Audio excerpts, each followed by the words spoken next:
Hey, I know you put this on to fall asleep to or to zone out to while you get stuff done, so I'm going to make this quick. Let's talk about ads. If you're watching on YouTube, I've got an ad break after the first, second, and third story.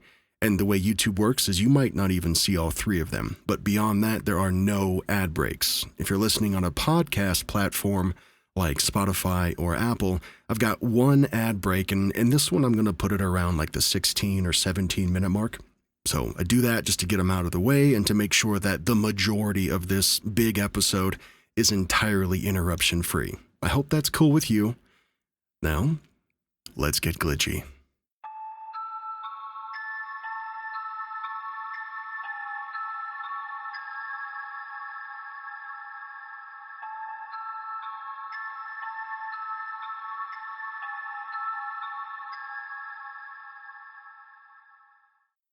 Alright, so check this out.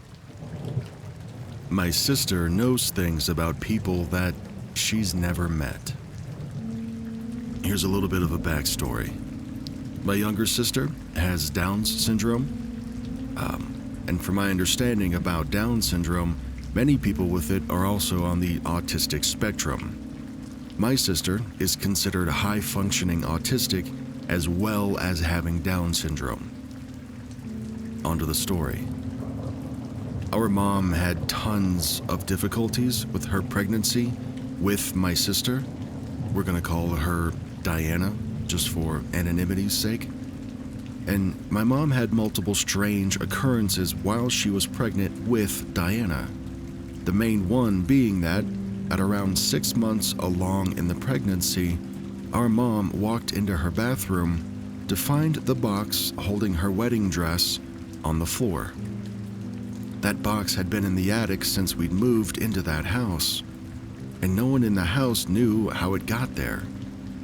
Mom started having contractions just after that incident and started bleeding. Dad took her to the ER, and after a day of her being in intensive care and having multiple tests done, my parents discovered that Diana had Down syndrome. After Mom gets out of the hospital, she sets me and my older sisters down to talk to us about it, telling us that Diana will have an, quote, abnormality, this was her words, and explains to us that she will be very different than normal kids. I remember very clearly that everyone except me was crying. I remember saying something along the lines of, but none of us are normal. Now mind you, I was 12, and I was sure that my family was anything but normal. Fast forward, Diana is born premature. I think it was 7 months, but I could be a little bit off. She has a ton of medical issues and has to have surgery immediately after being born. She was in the NICU for the first 2 months of her life. We finally get to bring her home, and she recovers, and she was the tiniest little thing. By the time Diana was 6 months old, my parents started doing physical and speech therapy with her because she wasn't developing the way a, quote, normal baby would have been by that age, I guess. I remember we were learning sign language with her until she was about 2 years old because my mom was afraid that she might be nonverbal. Mom could not have been more wrong. Diana starts babbling by about 8 months, and she'd always just lay flat on her back and talk to the ceiling and just giggle like somebody was playing with her. Mom always joked that Diana was talking to angels, that's how she put it. Well, fast forward again to when Diana is about 3 or 4 years old. It's my mom, Diana, and me, and we're at this little Christmas party at a place for physically and mentally disabled people where Diana took classes and the rest of us just volunteered.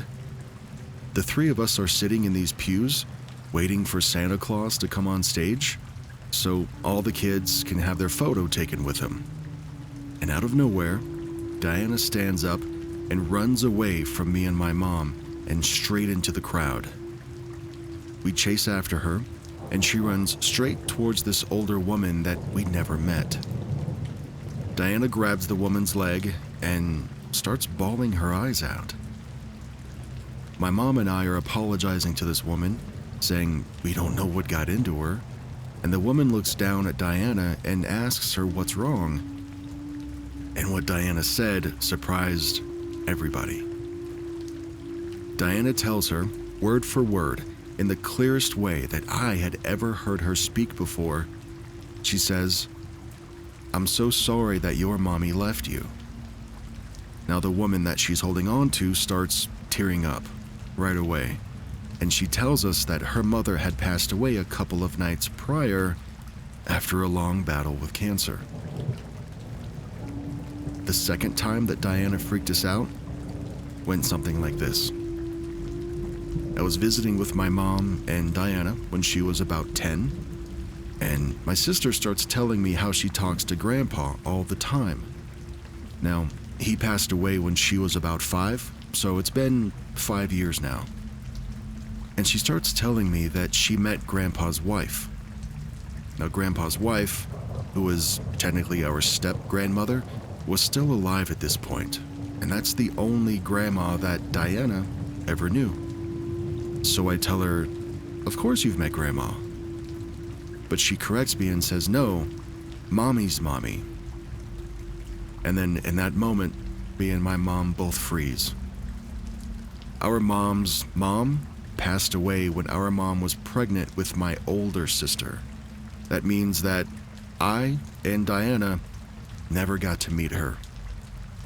So our mom starts asking Diana questions about Grandma, and she asks, "What color was my mommy's hair?" And Diana responds, "Yellow, but not real."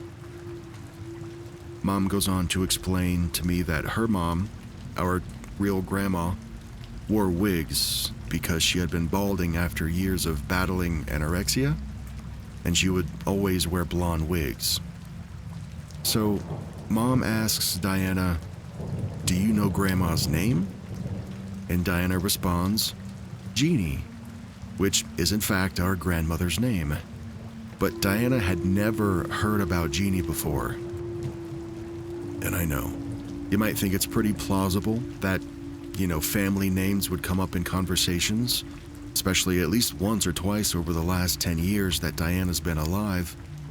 But no, that's not the case. Talking about my mom's real mom is a very sore subject to bring up around her.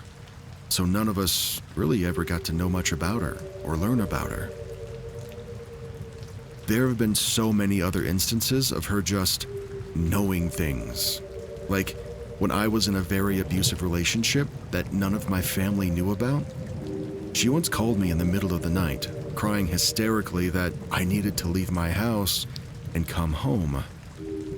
I didn't listen to my sister, and I stayed right where I was.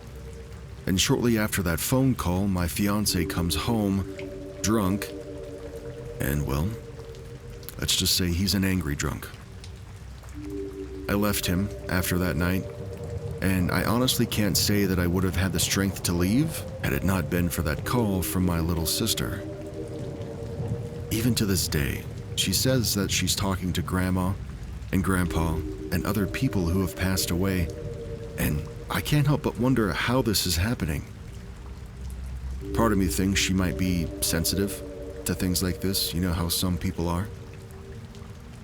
But another part of me thinks that, maybe she's able to slip from one dimension to another, or maybe a universe or some sort of timeline where these people are still alive, and she's able to access them. I'll never know, because I can't directly ask my sister about it given her condition. What do you think?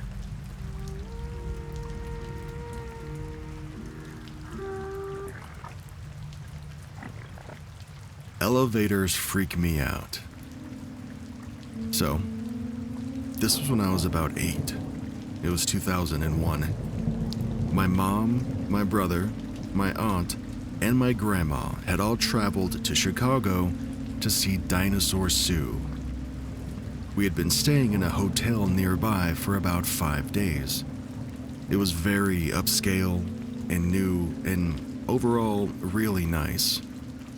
For those entire 5 days, my mom would let me run ahead to the elevator when returning to our room from swimming or getting ice or really anything, and let me ride up to our room alone, since our room was right to the left of the elevator when you got off, and my grandma would always have the door cracked. So, check this out. One day, on the way back from the pool, I literally had just gotten out. My hair was wet, I had my bathing suit on still with my towel draped over me.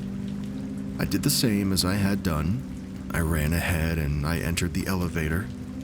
I pressed the button for the 7th floor. Now, by the way, there's only one elevator in this hotel. Once it gets to the 7th floor, which I knew by the signs outside of the elevator, I went to the second door to the left, like I had maybe 20 times before that week. I knocked and knocked. Nothing. I remember becoming weirdly alarmed at this point, is the best way I can describe it. Even though I was smart enough to know that I could always just return to the lobby, or that my mom would be arriving shortly. So, while wondering why my grandma wasn't answering the door, I walked back a few feet back to the elevator, and I waited for my mom and my brother. I saw on the display that the elevator was arriving on floor 7, which, if you remember, is the floor that I'm on. It was clearly written on the sign.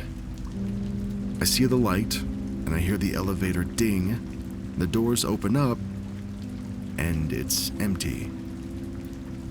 At this point, I just can feel that something is very off.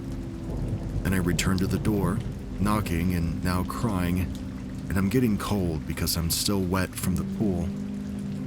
Finally, after no more than 1 minute, a very old woman answers the door and says, "Dear, I told you yesterday already that this is not your room."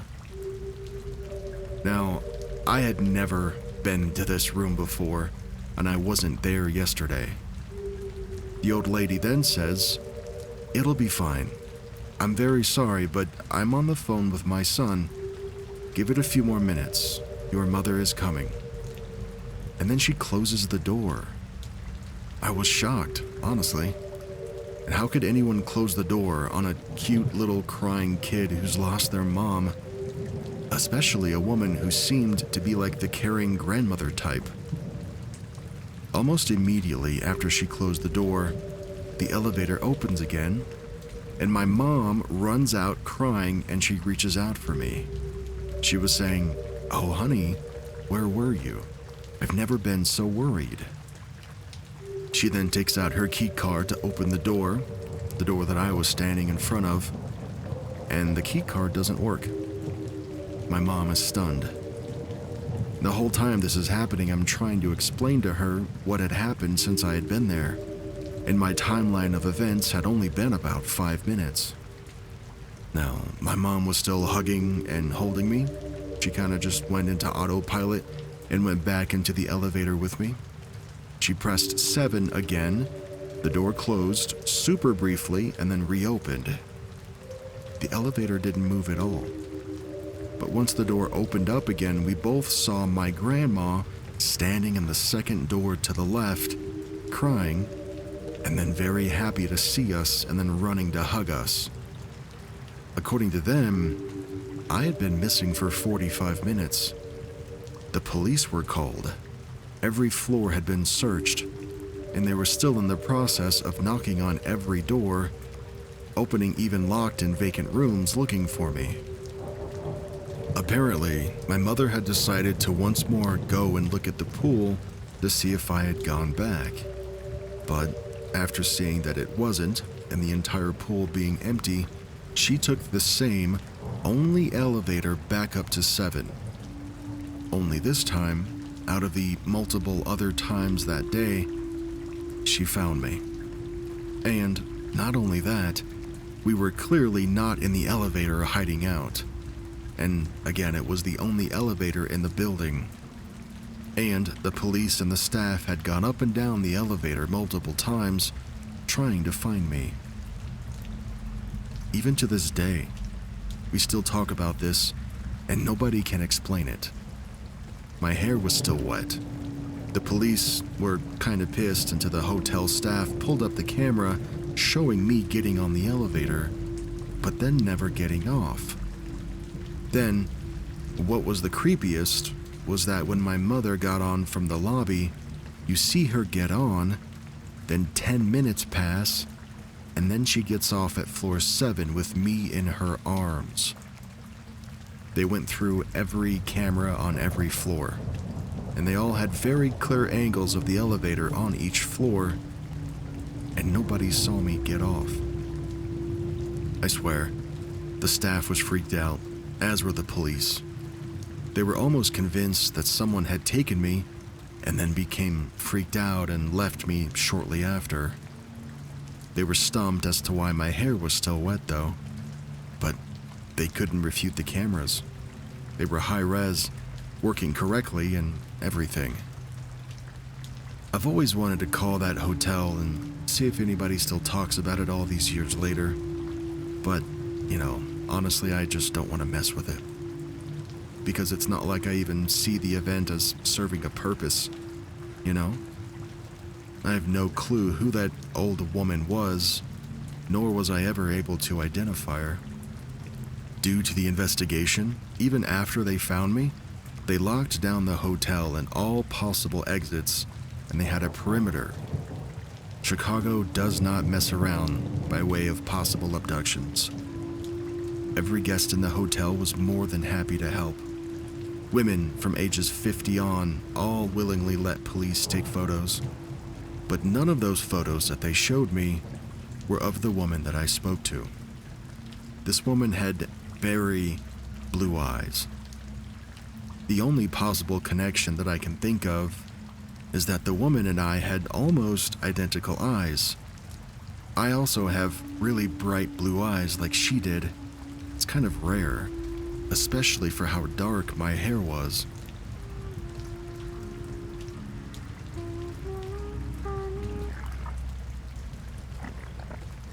I thought I was just being a kid until I heard my dad's story. When I was a kid, I had an imaginary friend. I don't remember much about her now, just fragments here and there. I remember going down to the basement to play with our cats. I remember the smell of laundry detergent and concrete, and I remember talking to a little girl. She'd sit near the old washing machine, right by the back wall. For years, I didn't think about her. I grew up, I moved out, and I guess I just forgot. But then, one day, my little sister brought her up without even knowing it. She was talking to my dad about a recurring dream that she used to have as a kid, and in these dreams, she'd walk down to the basement, and there would be a little girl there waiting for her. The girl would lead her toward the old washing machine, but she'd always wake up before anything else happened. And that's when something clicked for me. Without thinking, I jokingly said, "That's weird. I used to have a friend who sat next to that washing machine."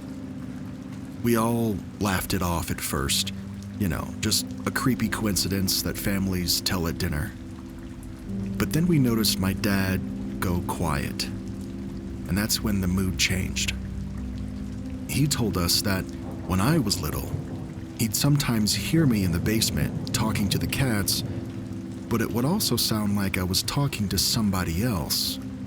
I always called her my friend. He said he never thought much of it until one day, he actually saw her. He said he'd looked down the basement stairs and he saw a little girl playing by the washing machine. She had her back turned, her hair was down past her shoulders, and he just thought it was me. But when he called out my name, the little girl that he was looking at moved quickly, slipping behind the washing machine. Now the problem is, that washing machine was pushed flat up against the wall. There was nowhere to go. He rushed down there, but nobody was there. Not me, not the random little girl that he saw, not even the cats. I asked him if he was joking, just trying to scare us, and he just shook his head. He said he never told me this because he didn't want to make me afraid of the basement. After that, I kept thinking about my sister's dream and about how they stopped after she moved out. And I wondered, what if it wasn't a dream? What if we were just both remembering the same little girl, but differently? I still don't know if my dad was being genuine or not, or if he was just being silly at the dinner table. I don't know if he really saw her, or if I just, built this memory around something that maybe never happened. But sometimes, when I picture that basement, I can still see her. At this point, in my mind, she's just this shape in the corner right next to the washing machine. And I keep asking myself, if she was my imaginary friend, then why was my sister having recurring dreams about her and never telling me? And why did my dad actually see her as well? We get a couple of conversational bits in the comments and some questions going both ways, and the OP adds some details. They say, I always found it odd that she only played beside the old washing machine. Another thing I forgot to mention is that I always felt a feeling of safety and belonging when I was with her, though my dad had the exact opposite feeling. He says that he always felt threatened and endangered after seeing this girl. This could just be him trying to get a reaction out of us, but it's strange. I was thinking she was some sort of bad spirit that lures kids. She never felt human.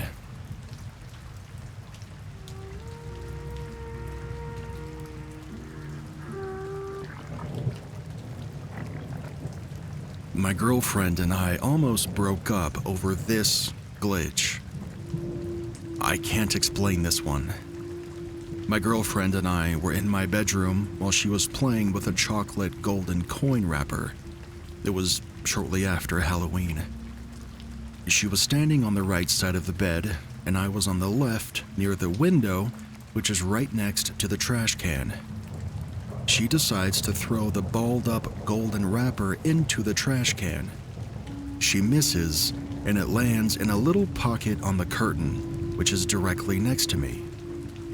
I'm only half paying attention, but I notice what looks like a Nerd's gummy cluster sitting in that pocket. Naturally, I assume that she tried to toss it into the trash and missed, so I pick it up and I pop it into my mouth. Immediately she yells, "What are you doing?" And then she bursts out laughing. At this point, I'm confused and I say, "What?" It was a Nerd's gummy cluster. Now, for some context, we had been eating those earlier in bed and we had finished the bag. She insists that we ate all of them. She's still laughing, and now she yells, "That was a wrapper." I open my mouth to show her the Nerd's gummy cluster that I had just popped in, but between her laughing fit and the low lighting, she doesn't really see it. So, I swallow the gummy, and then we spend the next 10 minutes arguing about whether I just ate a golden chocolate coin wrapper.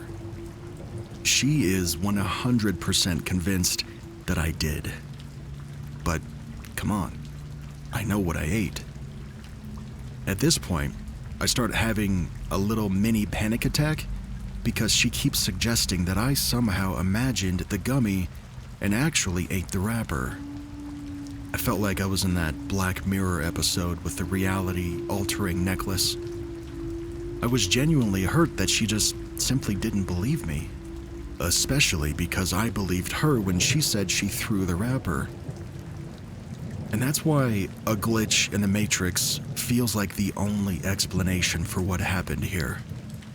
I know what I saw, I know what I felt as I grabbed it, and I know what I ate as I was chewing it. I'm a relatively sane person. She's since moved on from the whole thing, but now it's eating me alive. She's going to bed tonight, fully convinced that I swallowed a ball of tinfoil. It had to have changed form mid-throw or something. I even dug through the trash trying to find the actual wrapper, which I could not find. Maybe I hallucinated an entire Nerds gummy cluster. Maybe I triggered an alternate timeline. I have no clue. But any thoughts that you might have would be appreciated.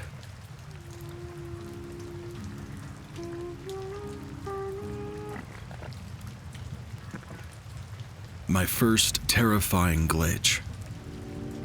Long-time lurker, but I've never actually posted in this sub before.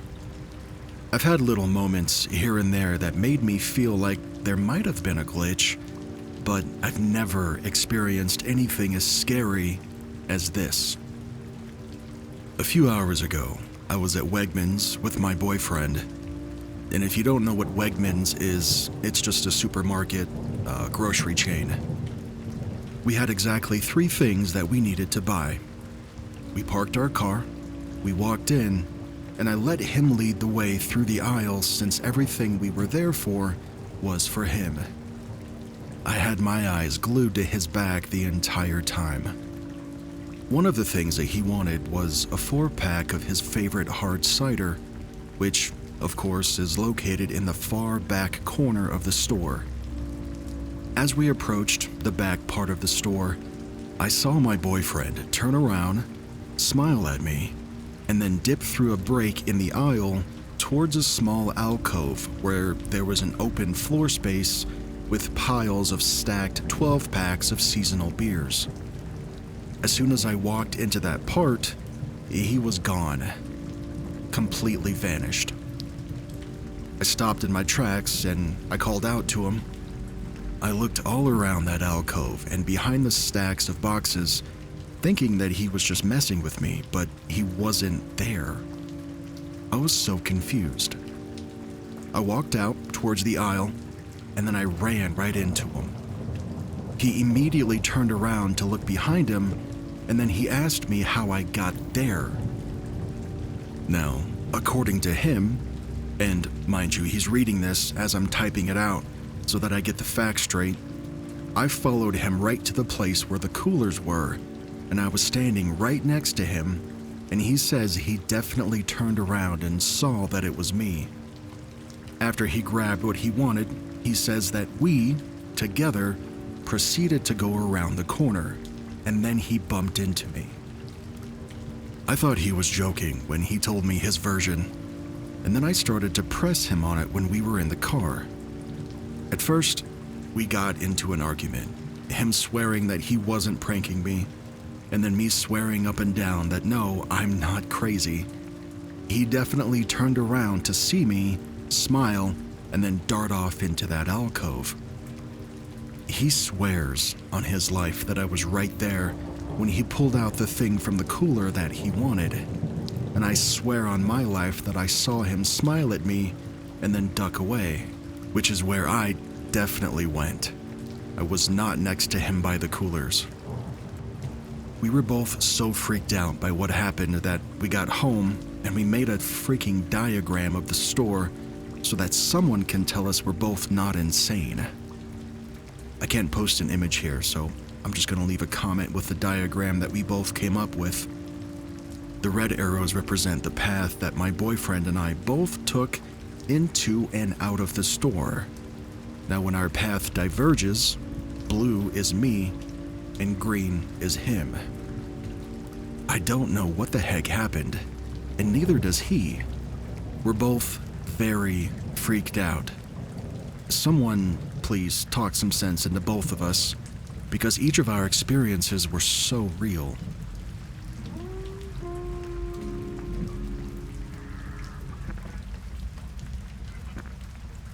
A glitch in the Matrix while cleaning out my garage. I was home alone, cleaning out the garage and going through some old bins. One of them was full of stuff from when I was a kid. Books, drawings, random papers. While digging through it, I found one of my old journals from when I was little, probably about the same age that my daughter is now. It was one of those Babysitter's Club guided journals with prompts and doodles. I stood there for a moment and looked over a few pages. I laughed at myself a little bit, and I decided that my daughter would probably get a kick out of seeing it later. I wanted her and I to read it together later that night.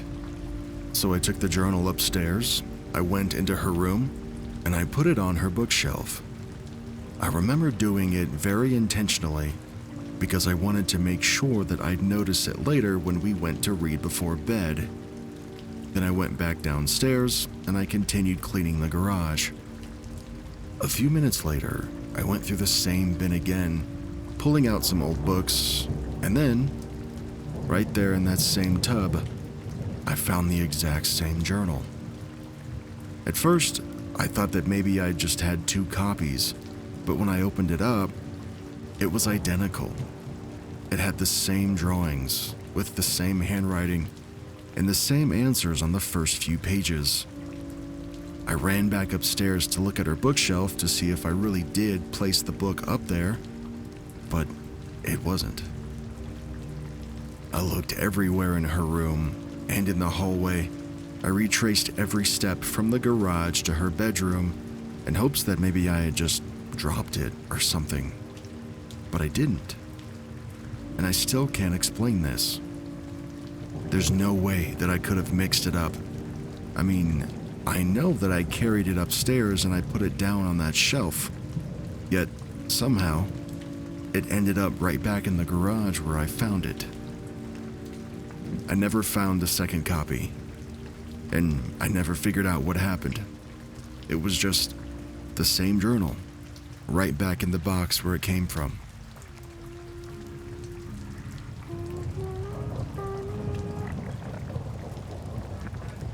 If you're enjoying these stories and the vibe, then click subscribe and stick around. I've got a lot more stories to share with you.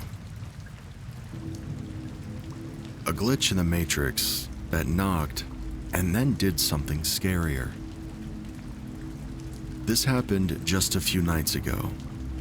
I waited a few more nights before I decided to post to see if this was some reoccurring, explainable thing, but it hasn't happened since, so I now feel like it's appropriate to post.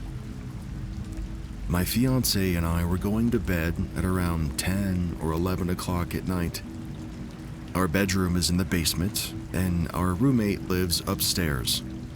His schedule is the opposite of ours, so we've become accustomed to him knocking on our door later in the night if he needs anything.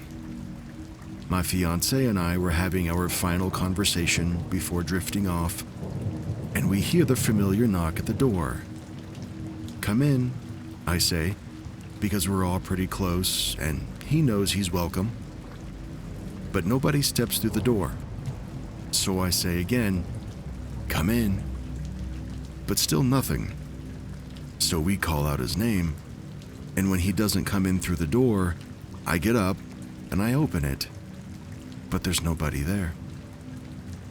"Huh," I say, and we briefly joke about how it's the ghost. Long story short, we've had some other weird experiences, as people often do in an old house, but nothing as weird as what happened this night. Anyway, like I said, we joke about the ghost, and then we go to bed. Fiancé falls asleep, and I start to drift off as well. As I'm falling asleep, I hear another knock. Now this one doesn't wake my fiancé up, so I don't say anything, and instead I get up and decide to investigate the basement a little. Maybe the cat is just being a little brat or something is settling in, I don't know. I note that the knocking sounded similar in tempo to the first time that it happened, so I wondered if it was just some pipes in the walls adjusting to the colder temperatures.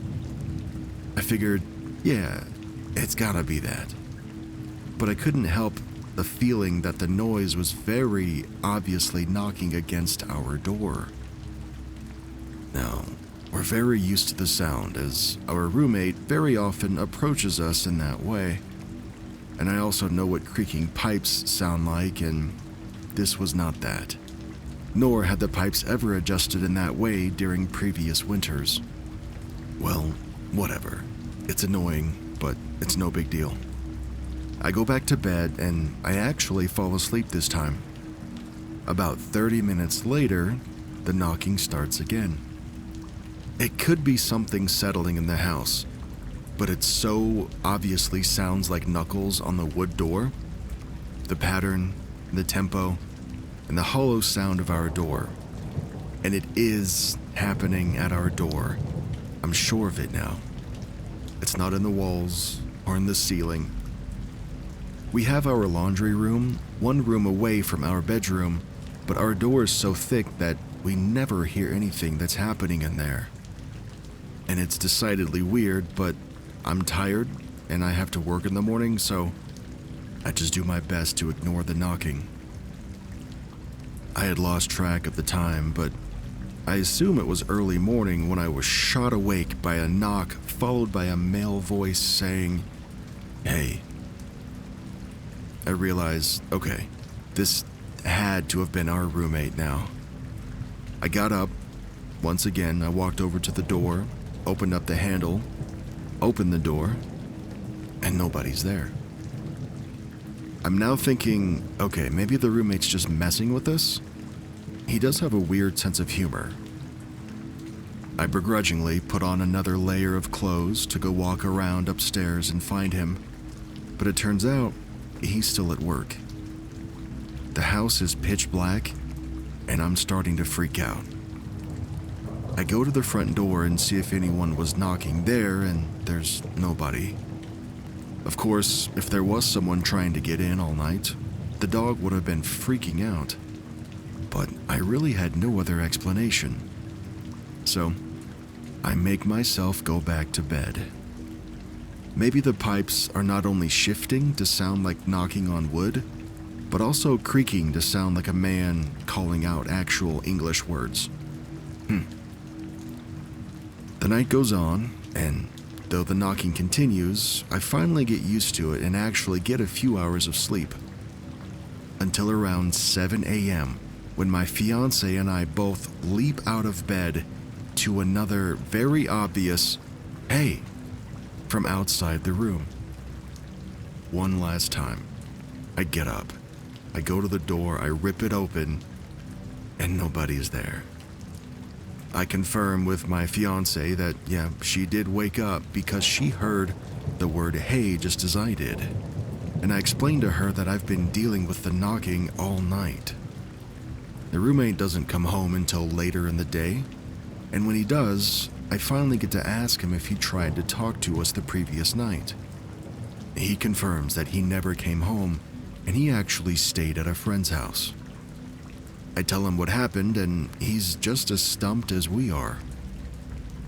Like I said at the top, we waited the following few nights to see if there would be any more weird house sounds, and even as things have warmed up over the last couple of days and cooled down again, there have been no weird noises to suggest pipes or other old house sounds. In general, we're fans of paranormal activity. We like that stuff. It's cool. But we always err on the side of skepticism. This was probably the weirdest thing to happen to us at this house, and I still don't know what it could have been.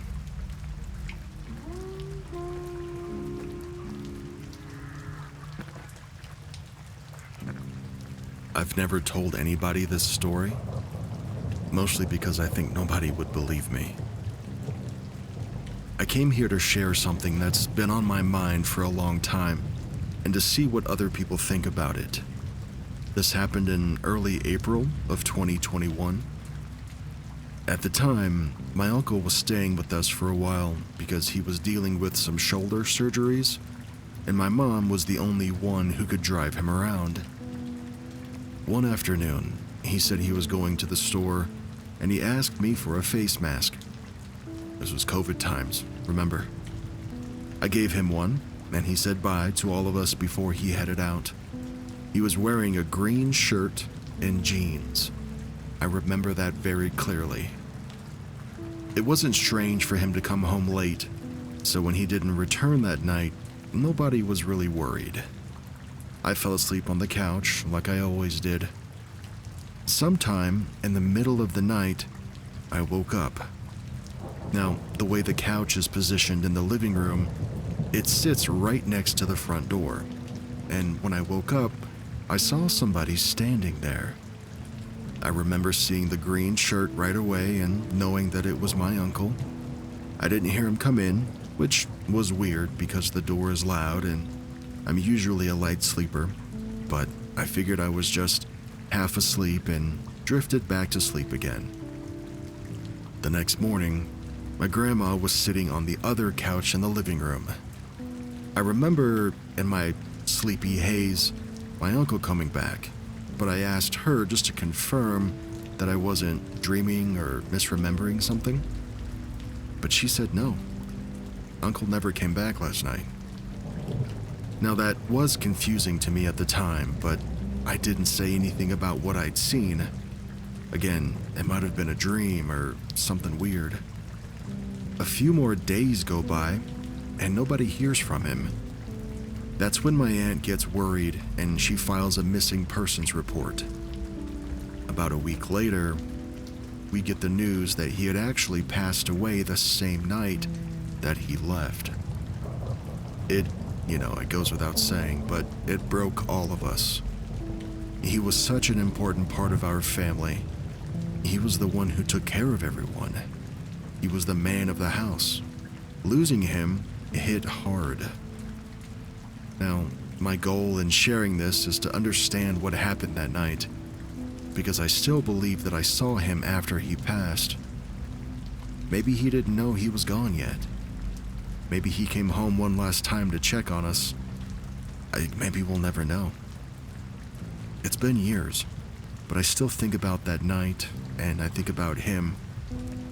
I haven't told anybody in my family about this story. This is actually the first time I've ever written it down.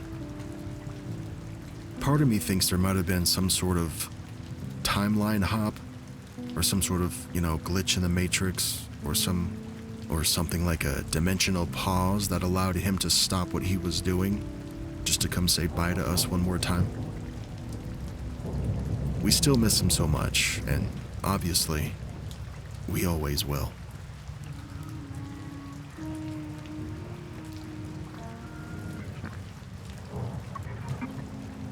A time glitch in the UK. This has happened to me 2 times now, in the exact same spot, on the exact same road. I live in Brighton, UK. There's a long main road that runs through the city center called Western Road.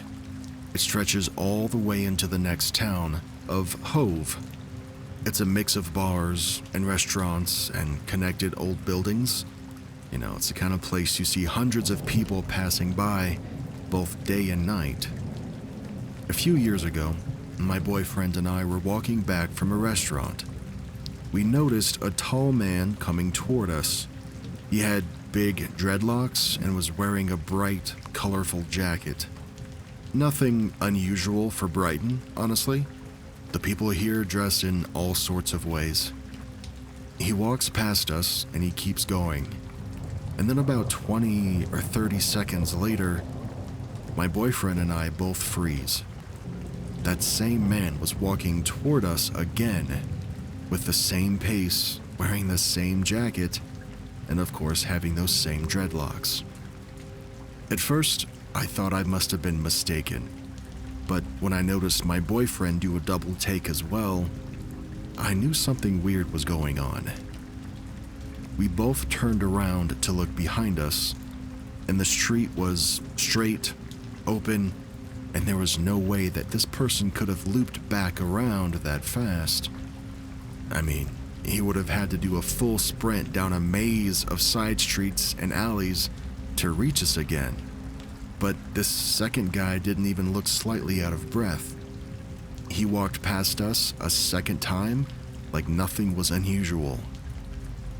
Ever since then, I've been hoping to see him again, just to prove that we did not imagine it.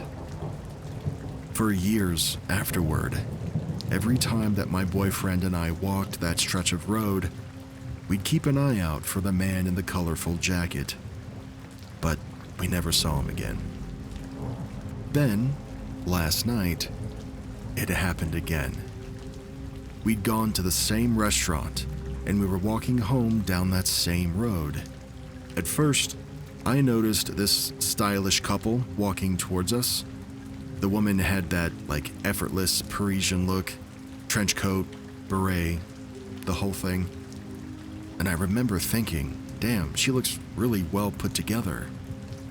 Well, they passed us. Maybe 15 to 20 seconds later, they passed us again.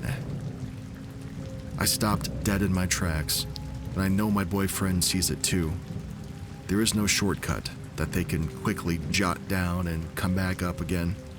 There's no side path that they could have taken to circle back around us that fast. I don't know what to think anymore. I've never been someone who believes in paranormal stuff, or glitches, or anything like that. I can usually find a logical explanation for just about everything. But this one? I don't know. I've gone over it in my head again and again, and I just can't explain it. I found this subreddit because I just had to tell somebody. There are a couple of curious comments below the story, and one of them says, you know what? We need to check out this restaurant. Maybe the restaurant is the source of these weird things. And another more inquisitive person asks, well, do you think it could have been some sort of prank? Like they were filming a prank show or a TikTok or something? The OP responds with, you know, this was actually my first thought as well. So I scoured every social media platform for Brighton, UK-based pranksters, but I couldn't find anything at all.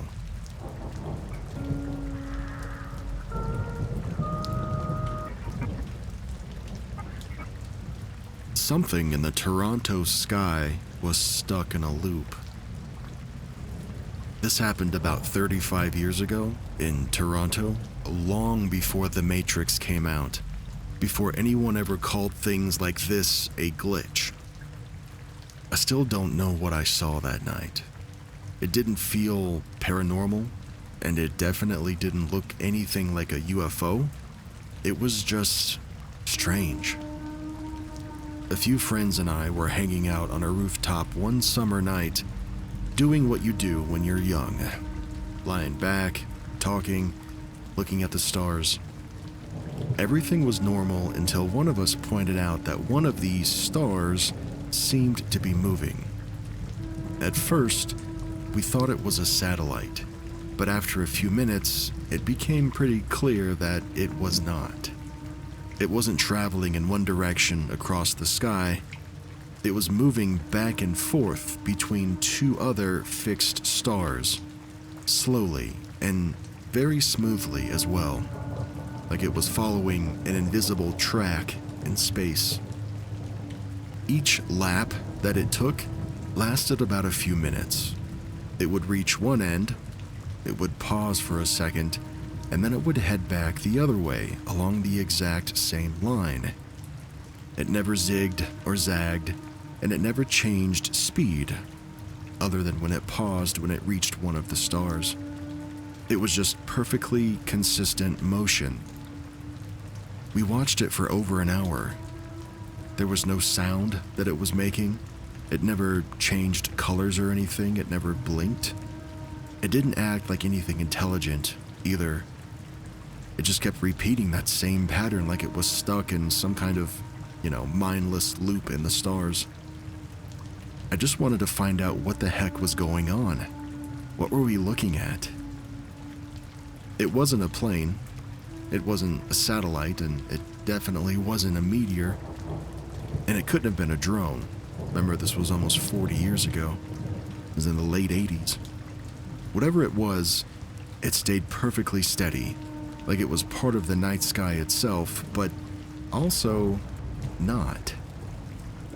Even after all these years, I still think about that night. Not because it scared me, it didn't, but because it just didn't fit anywhere. It was just something that shouldn't have been doing what it was doing. Nobody's ever given me an answer that makes sense. Maybe it was just some weird optical illusion, or maybe an atmospheric phenomenon. Or maybe it was a glitch before we had a word for it. All I know is I watched a star move back and forth for over an hour, and then never again.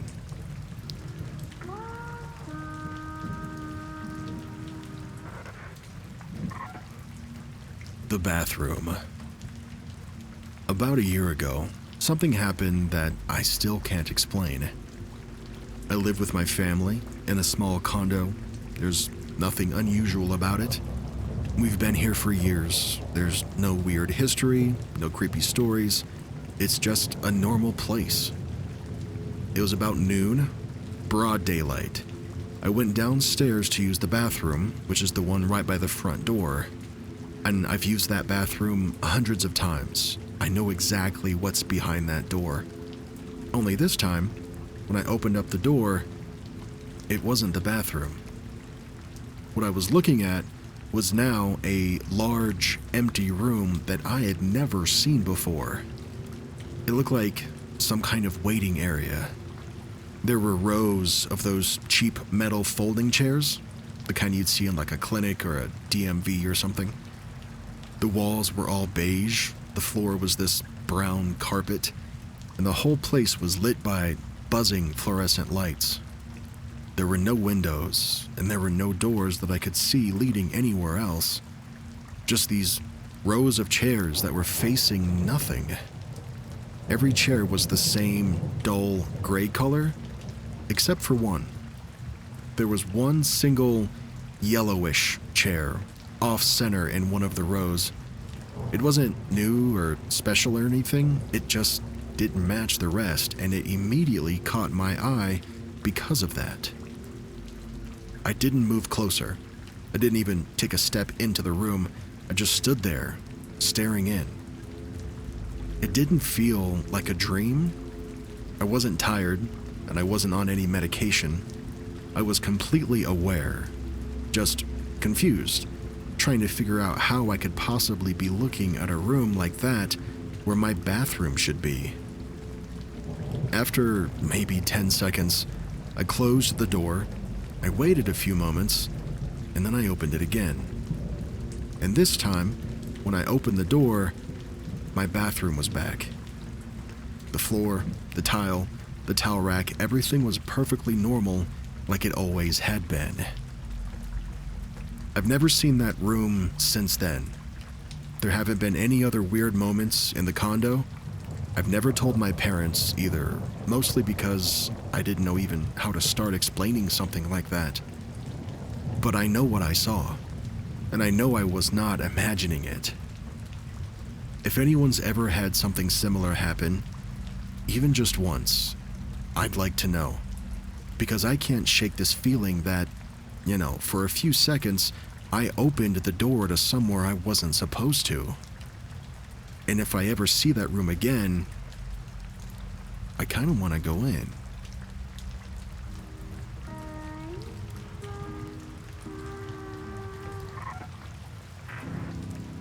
We heard a strange vibration, and then something crazy happened. So one random night, I was hanging out with my ex-boyfriend. We used to play this weird little game that we made up, something that we called a shamanic telepathy game. The rules were simple. One person silently chooses a shape, either a square or a rectangle or circle or star, right? And the other person had to guess which one it was just by thinking about it. There was no talking, there's no hints. We'd played it before, but that night was different. We were getting everything right. over and over again with perfect guesses. We couldn't believe it. It felt like we were actually connected somehow. We kept playing and laughing and testing it more. Then, out of nowhere, we heard this sound coming from my bedroom. It didn't sound like anything we'd ever heard before. It wasn't like a humming sound or a knocking sound or anything mechanical. It was more like a deep vibration, but audible still, like this low, resonant sound that our brains couldn't make sense of. Almost like it was coming from another layer of reality. We both froze, and neither of us wanted to go look. The sound went on for maybe 5 minutes. It was steady and very constant, and then suddenly, it just stops. We sat there in silence for a bit, really just trying to process what that might have been. Then I got up and went to check the bedroom, and nothing. Everything was normal, but that's when I noticed the light coming through the window. The sun was rising. We both were now just staring at the sun coming through the window, completely confused, because when we'd started playing that game, it was 1 a.m, and now it was 6 a.m, just like that. Him and I just wanted to test this silly telepathy game and see if we could actually sync our minds, but somehow during that, we lost 5 hours, and neither of us can explain how. There were no drinks involved, no drugs, and we definitely didn't fall asleep. It was just like night just skipped. Sometimes I wonder if that game, or, whatever state of mind we were in, did something. Like we opened a door, or slipped into something else for a bit. It's been years since this happened, and we still talk about it sometimes. Neither one of us believes that we hallucinated the same thing. I don't know, maybe it was a glitch. Maybe we actually traveled through time for a few hours without realizing it. It still freaks me out whenever I think about that sound and how quickly night turned into morning.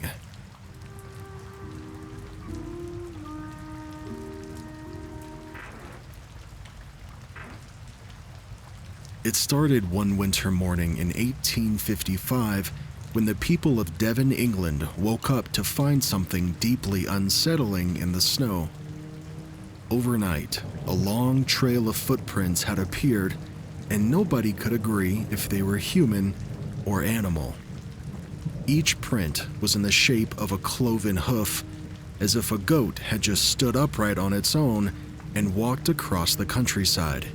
But still, what made these tracks so strange was more than just the shape they were in. It was actually where they were headed. The footprints stretched for over 40 miles. They cut through villages, over fences, and even across rivers and rooftops.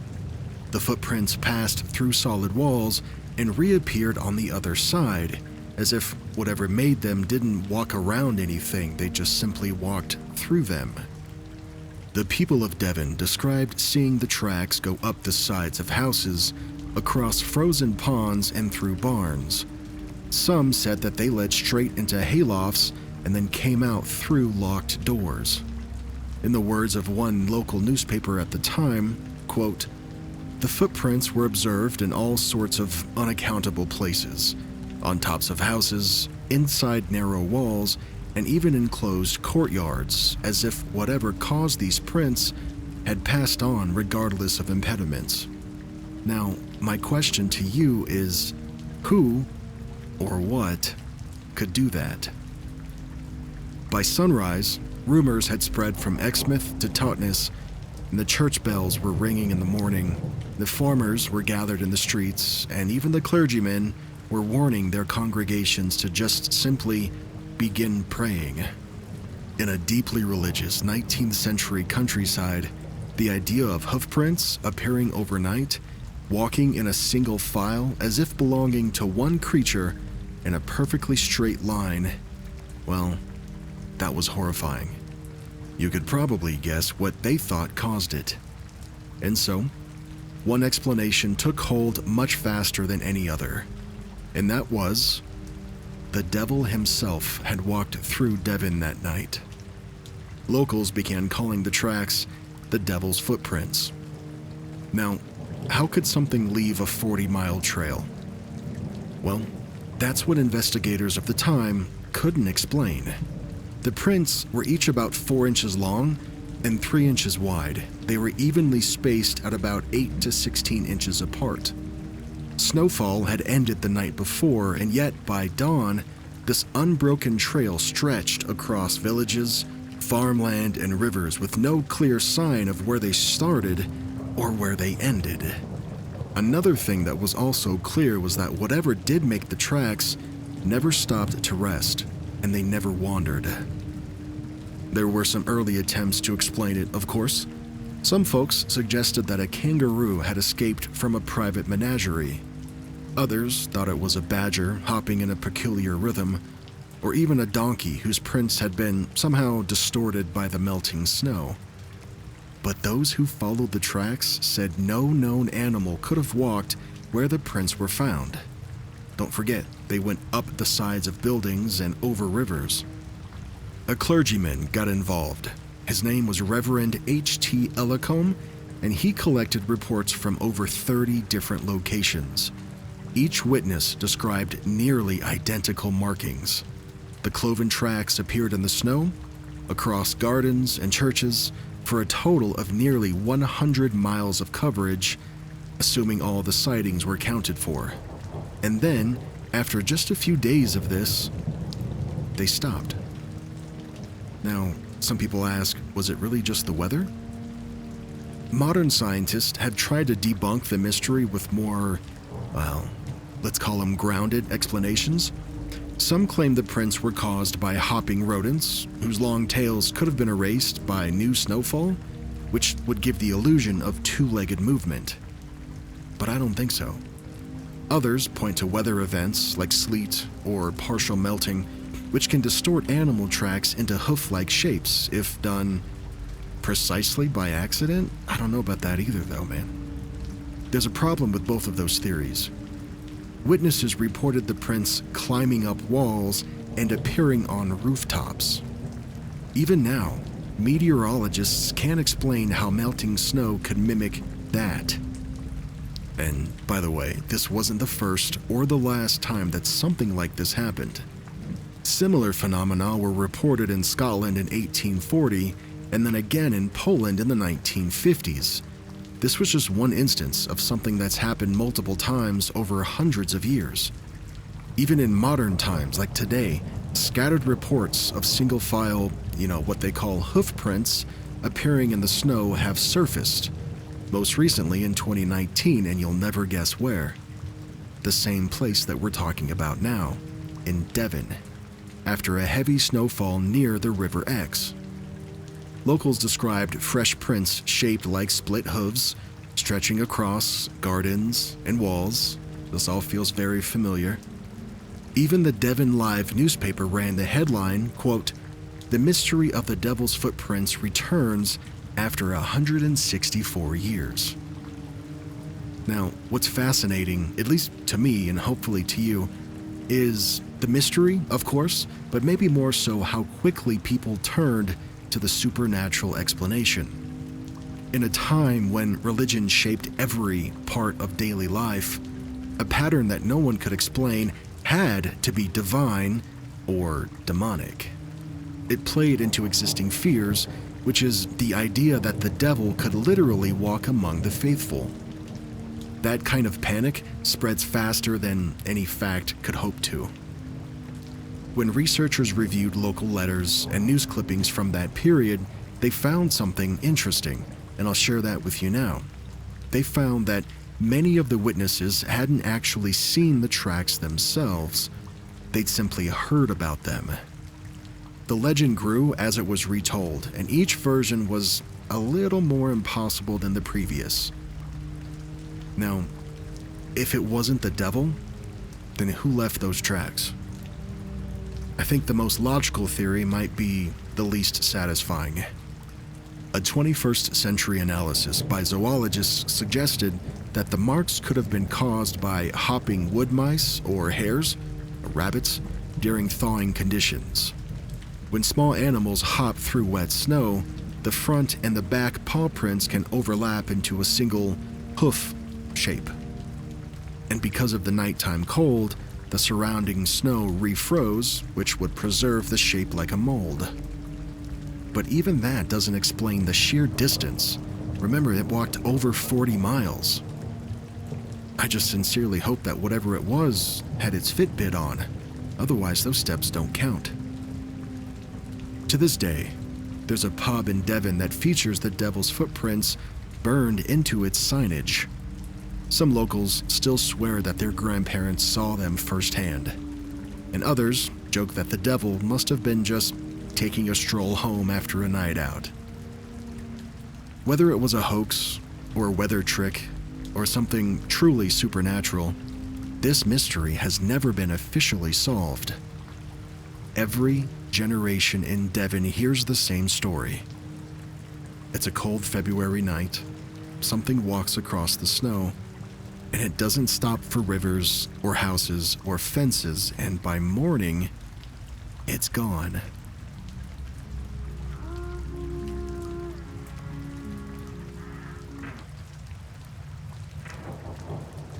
Since you've made it this far into the episode, I want to invite you to click the like button. That lets me know that I'm making the kind of videos you want more of, and it also increases the likelihood of YouTube showing this video to somebody new who never would have seen the channel before, all because you clicked that button. Alright, let's do some more. I was recording a video, but another me is in it. I was making a video on TikTok. It was a continuation of a previous video, which was a conclusion, so there was nothing super detailed. I talked for around 3 minutes, I paused, and then I talked again for another 1 to 2 minutes while I made a coffee and concluded the video. When I went to edit the video, the second cut was no longer there, but instead it was me doing strange things and just staring into the camera while doing them. It was about 4 to 6 clips, which I did not record, and I did not know what this girl that I was looking at was doing in the clips. I am beyond confused, and I'm completely freaked out over it. It's been weeks. I can't figure out how those clips got there. I talked for the entire video, and never once did I sit down and do nothing and be weird. However, the girl who looks just like me in the video I recorded was doing those things. Could this be some sort of AI testing? Has this ever happened to anybody else?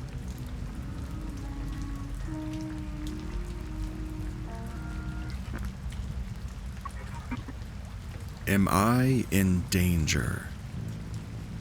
I'm a 33-year-old female, and last night, I was just trying to get some sleep. I parked at a park and ride for the night, something I've done a few times before. I know it's not ideal, but I was under a street light, and I thought that meant it was safe enough. I got settled in, I plugged my phone in, locked the doors, got the blanket over me. The lot was quiet. It was just the hum of the lights above and the occasional car passing on the highway next to me. For a few minutes, everything felt fine. And then I heard something. I heard a sound coming from the bushes behind my car. It was not very loud. It was just this low grumbling, something heavy like an animal moving close to the ground. At first, I brushed it off. I tried to ignore it. Told myself it was just a raccoon or maybe a stray dog. But then it changed. It wasn't around my car anymore. Now I could hear it under my car. The sound was really deep, almost like a growl, but it was also short, kind of like a single muffled umph. And then I sat up, and then came the tapping. A few sharp knocks against my rear hatch door. They weren't loud or anything like that. It wasn't something actively trying to scare me, I don't think. But they did sound incredibly deliberate. My heart was now pounding so hard, it felt like the car was shaking with me. I twisted around, I looked out the back window, and I didn't see anything. The lot was completely empty, and the bushes, where I was pretty sure this sound had originated from, were still. And then the sound came back, only this time, it wasn't a growl. It sounded like a voice. First, it was soft. It sounded like a woman saying, "Hey." And then it got louder. It said, "What are you doing?" And then again, "Hey." Each time, it sounded like it was getting closer and closer. But on the next word, it was different. The tone dropped and it wasn't a woman anymore. Now it sounded like a man. And that's when I lost it. I threw myself into the driver's seat, I turned the key up, and I tore out of there so fast I don't even remember checking my mirrors. The whole drive to my workplace, I couldn't shake the feeling that I was being followed, that there were still eyes on me right behind that glass. Now, I'm parked in my work lot, my engine's off, my lights are out, and I'm still too scared to even get out of the car. It's quiet again, but I still don't feel safe. I keep wondering if leaving really was the right move. And worst of all, I keep thinking about how the voice changed. Like, I don't think it was two people. I'm convinced it was just one thing trying to sound human.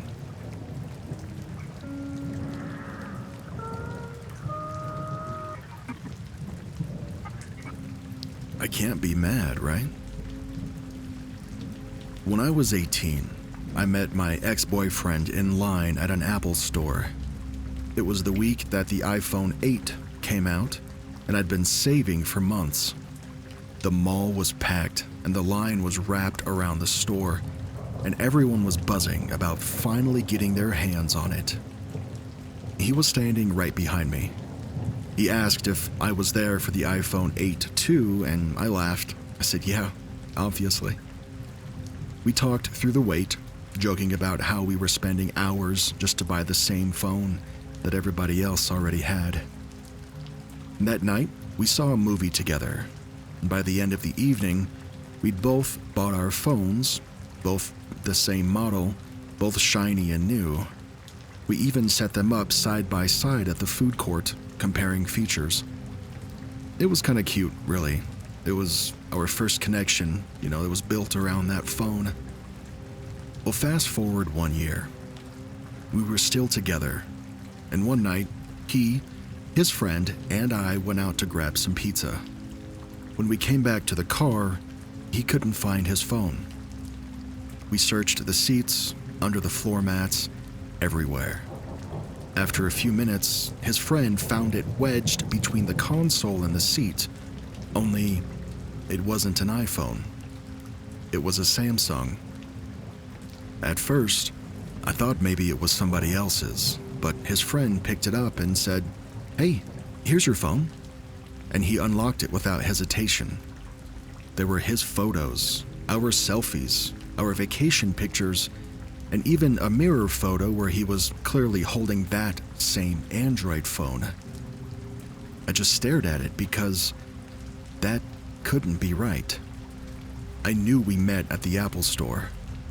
I remember the line, the launch posters, and the sound of people cheering when the doors finally opened. Dorks. I remember the movie we watched that night and how he took pictures with his iPhone 8, but now there he was, holding a Samsung and insisting that he'd always had it. When I brought it up, he looked at me like I was confused. He said we met at the mall, not the Apple store. His family said the same thing. He's always had Apple phones. His friend backed him up too, and the weirdest part, I found old Facebook posts from him talking about how Android was better than iPhone. Posts that I swear I'd never seen before. Every piece of evidence said that I was wrong. But I remember standing next to him in that Apple store, waiting for the iPhone 8. I remember it like a photograph, actually. We're on good terms now. I mean, we've broken up since then, but we still talk sometimes. Whenever I see him texting or taking pictures, I still glance at that phone in his hand, and I just get creeped out a little bit. I wonder if somewhere out there's another version of that day that we had together. One where we met exactly how I remember. One where the iPhone 8 launch was real. And one where I didn't end up questioning my own memory every time his phone lights up.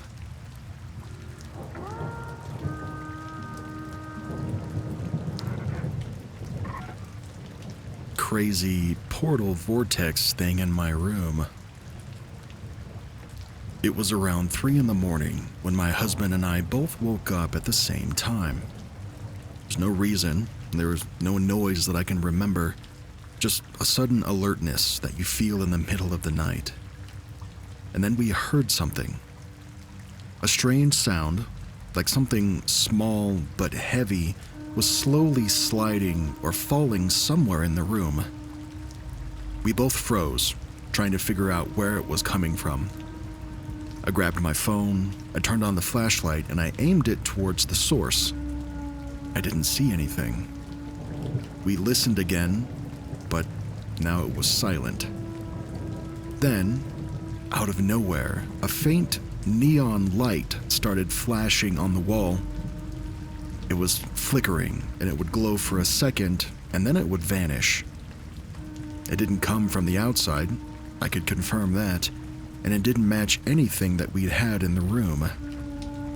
We kept watching, waiting for it to stop, but then our vision started to pulse, like the whole room was breathing. Everything around us dimmed and then brightened in waves. I asked my husband if he saw it too, and when he said yes, that's when I start to panic. Because it wasn't just me. After a few minutes of that, the light started to move, swirling right where we'd been flashing the flashlight earlier. The colors were twisting and forming this circle. It looked like something spinning just above the wall itself, widening into this kind of vortex thing. Neither of us moved. We just sat there staring, too scared to even talk. The only thing that broke it was when I've turned the flashlight back on, and the second the beam hits the wall, that thing disappears. We left the lights on. Every time we turned it off, it would start up again, just faintly at first. So we finally gave up and we plugged in a small nightlight. Only with that light on did that thing stop appearing completely. We didn't sleep pretty much at all after that for the rest of the night. And the next morning, we'd both checked the wall and the outlets and even the window, and there was nothing there that could have caused it. No reflections from anything, no wiring, nothing. We haven't seen it since, but every night now, I make sure there's at least a small light on somewhere in the room. Because whatever that was, it only appeared while it was in pitch black. I'm not sure I ever want to find out what it looked like when the lights were off. I'm wondering if anybody has any clue as to what this might have been.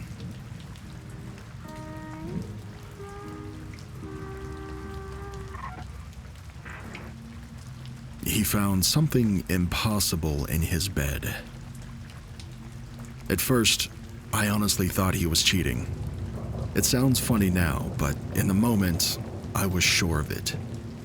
He texted me one morning after I'd stayed the night and said, "Hey, do you want me to save your nail so that you can glue it back on?"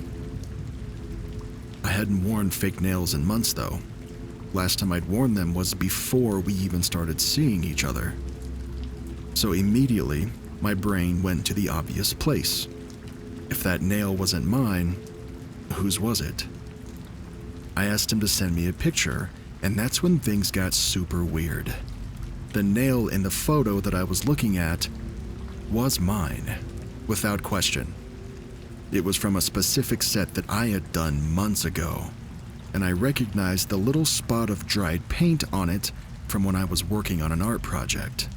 I recognized it instantly, but again, this set was from months before I even started seeing this guy. It didn't make sense. I'd switched purses since then, so it couldn't have been something that fell out later. I wasn't wearing pockets when I was at his house, so it couldn't have been stuck in there, and I hadn't worn fake nails since long before we met. There was just no logical way that it could have ended up in his bed that night. We laughed about it later, and now it's kind of an inside joke, you know, maybe he's secretly also dating my doppelganger. Every time I come over, he'll grin and say something like, "Is this the real you or the other you?" And I laugh, but, you know, sometimes I just think about that nail still, because I know it was mine. I just can't explain how it got there.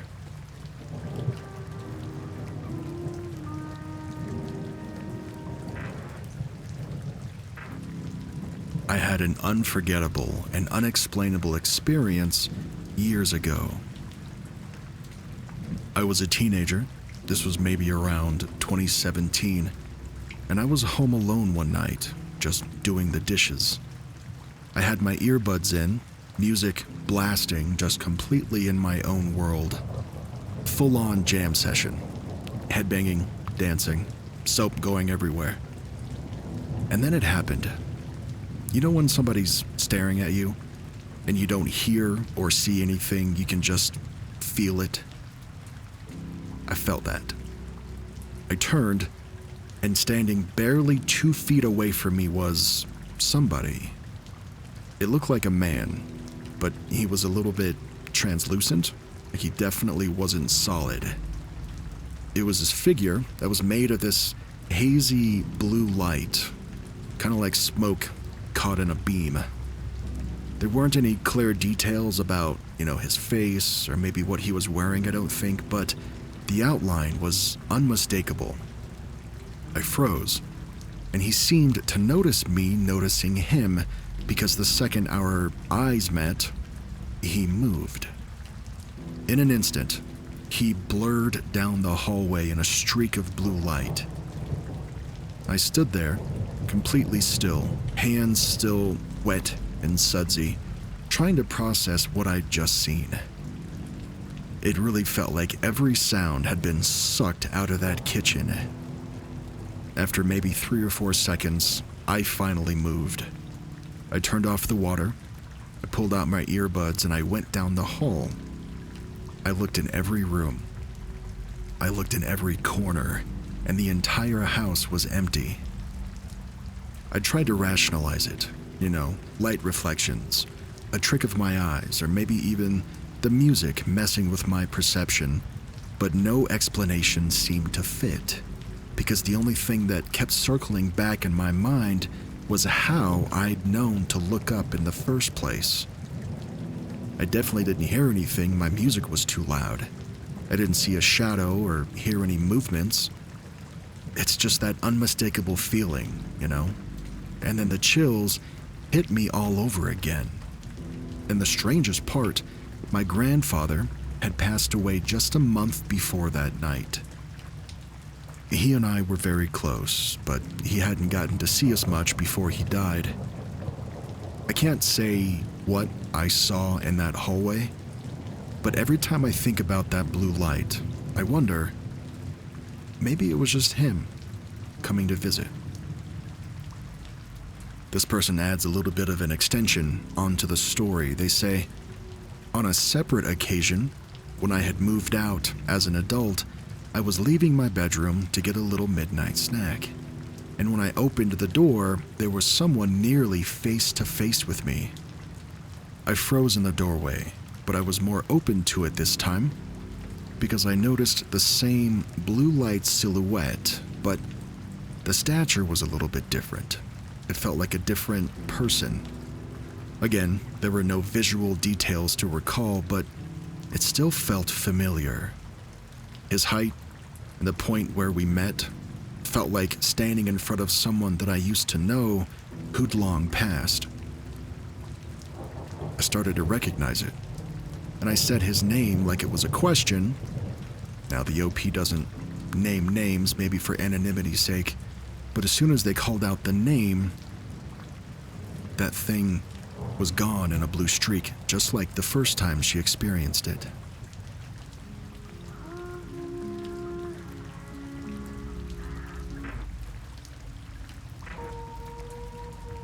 I can't figure it out. I've been thinking about this for a week now. I've told a few people, but no one seems to think that it's as strange as I do. It happened last Saturday night at the grocery store, right around dinner time, when it's always packed. I only needed 3 things, so I figured I'd be in and out. I walked along the back of the aisles, I grabbed what I needed, and I headed towards the self-checkout. Now, in our store, that's at the start of aisle 6, the egg and the cheese aisle. As I turned the corner, I saw the line. It stretched halfway down the egg and cheese aisle. There were dozens of people, carts lined up front to back. Every self-checkout station was full. I sighed, and I thought, nope. And I just decided to check if the regular registers were any better. So, I cut down aisle 7 to look, but when I got there, the lines were just as bad. I remember thinking, gosh, I'd rather just wait at the self-checkout. So I turned back around, and I walked a few steps back toward aisle 6, and now, everybody was gone.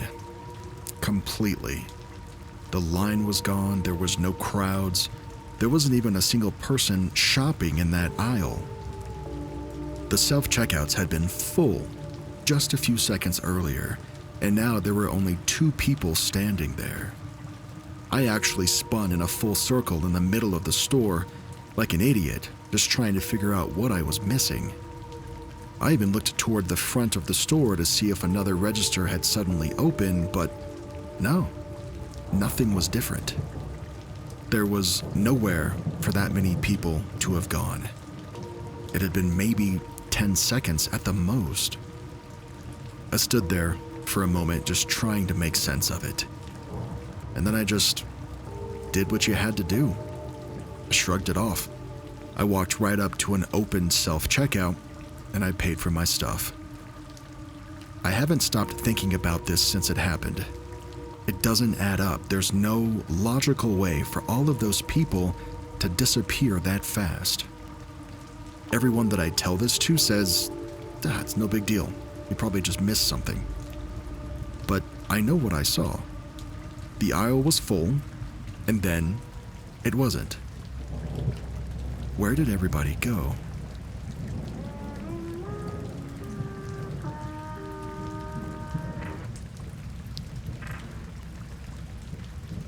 If you hate spiders, you might want to sit this one out, because this story isn't just about one spider, or even 10.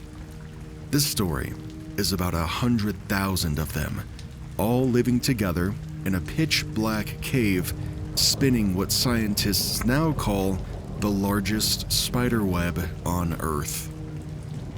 The web was found inside something called the Sulfur Cave, which is tucked along the border between Greece and Albania.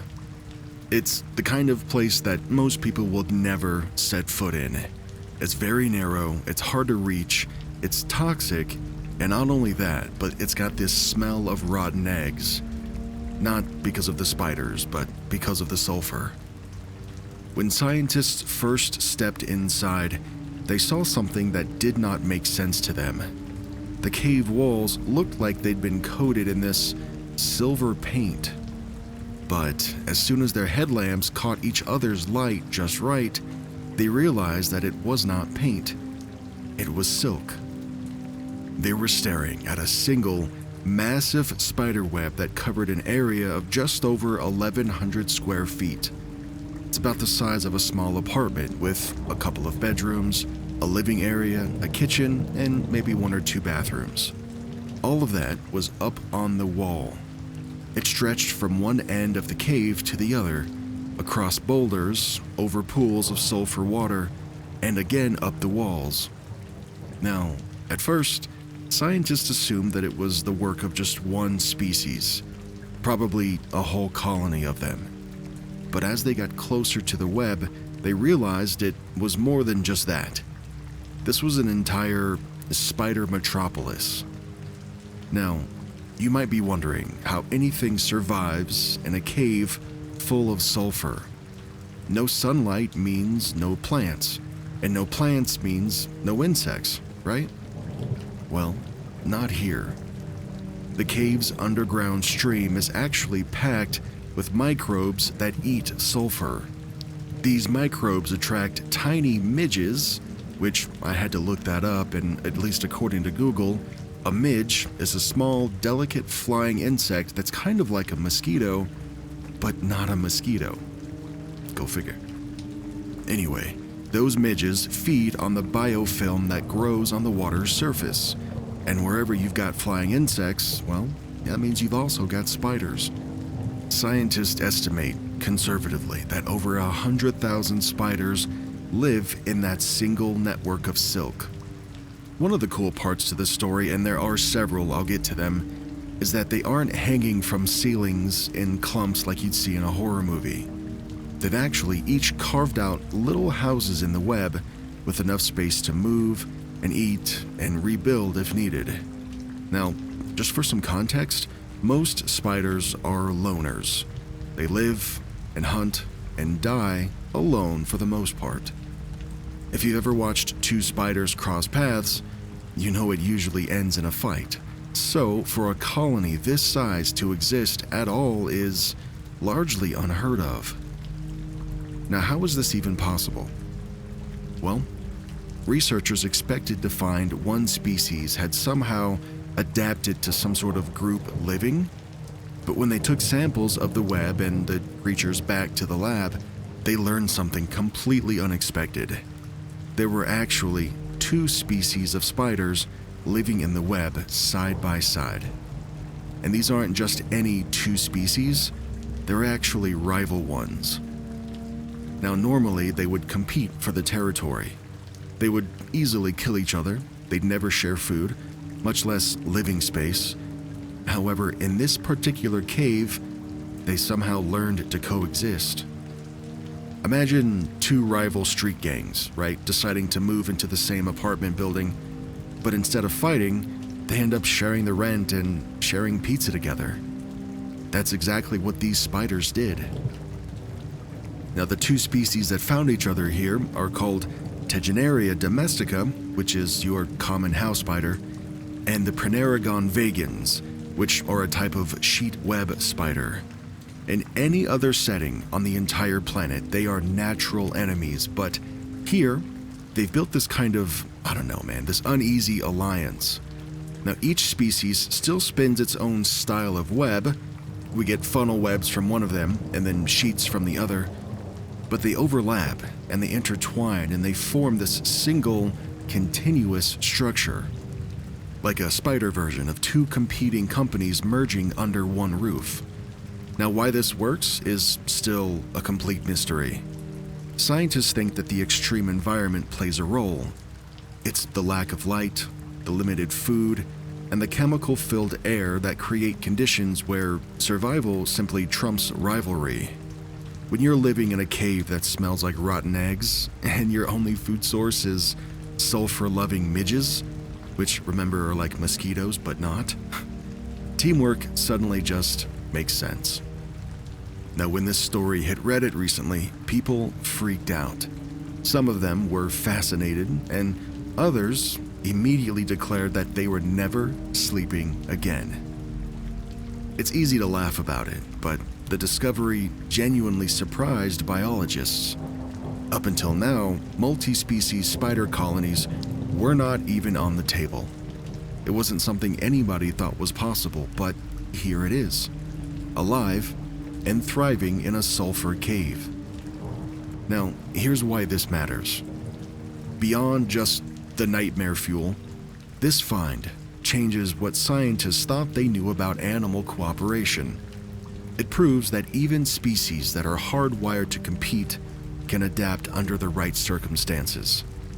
It also gives researchers a rare look into how ecosystems work without sunlight.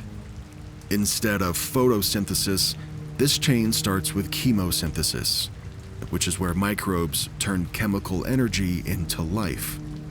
It's the same kind of process that scientists believe might exist on other planets or even moons like Europa. So, yeah, this web looks like something from your worst nightmares, but it's also a window into how life could survive in some of the most extreme environments in the universe. If you're wondering what it would be like to stand in front of that giant spider web, well, picture this. The air smells like sulfur, right? It's not pleasant. It's incredibly humid, it's dark, and the walls are quite literally moving, just enough to remind you that you're surrounded by 100,000 eight-legged roommates. The cave might be hard to reach, yes, but the lessons learned in this cave travel fast. Survival doesn't always come from strength or aggression. Sometimes it just comes from realizing that even your enemy is better off as your neighbor. And somewhere in that pitch-black cave, over 100,000 spiders keep proving that point, one thread at a time.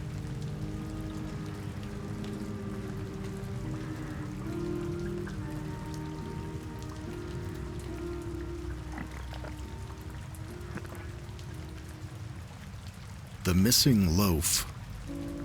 Yesterday, I went to the store for some groceries. Nothing special, just the usual stuff. I grabbed a loaf of bread on my way out, thinking ahead for sandwiches. When I got home, I unpacked everything, I pulled the bread out of the bag, and I opened the fridge. And that's when I noticed that I already had a whole loaf sitting in there. I laughed it off. Typical me, forgetting what I already have. Anyway, I put the new loaf right next to the old one. 2 loaves in the fridge, plain as day. About an hour later, I decided to make a sandwich, and I remember thinking, gosh, I have so much bread. I better eat it before both loaves go bad. So I opened the fridge, and there's only 1 loaf in there. The new one that I had got from the store just yesterday was gone. I stood there for a second, just blinking at the shelf in the fridge. Then I started to pull everything out. All of the milk, all of the condiments, the leftovers, and there was no second loaf anywhere. I checked the counters, the pantry, the trash. I even looked in the freezer, thinking that I just absentmindedly must have put it in there. But no, there was nothing. That loaf of bread had just vanished. And the weirdest part, I live alone. I have no roommates and no visitors, and I even have a security camera by my front door. Nobody ever came in or out between the time of me putting that second loaf away and then me going back for it to make a sandwich. I couldn't stop thinking about it all night, because what kind of thief breaks in, bypasses the camera, and ignores everything else and only takes a loaf of bread? None of it made sense. Now, OP has an update that might solve this mystery, but it also might open a brand new one. They go on to say, November 10, 2 days after the incident, I found the second loaf of bread in the trunk of my car. Now, that may sound like a case closed deal, you know, typical ADHD or forgetting things. But that doesn't make sense either, because I know I had the bread in my hand when I came inside. I unpacked every bag, and I always make sure that I double check that I empty the trunk every time I get home from groceries to avoid things like this. So, I guess I have my bread now. But somehow, that feels even weirder. Because if I didn't put it there, then who did?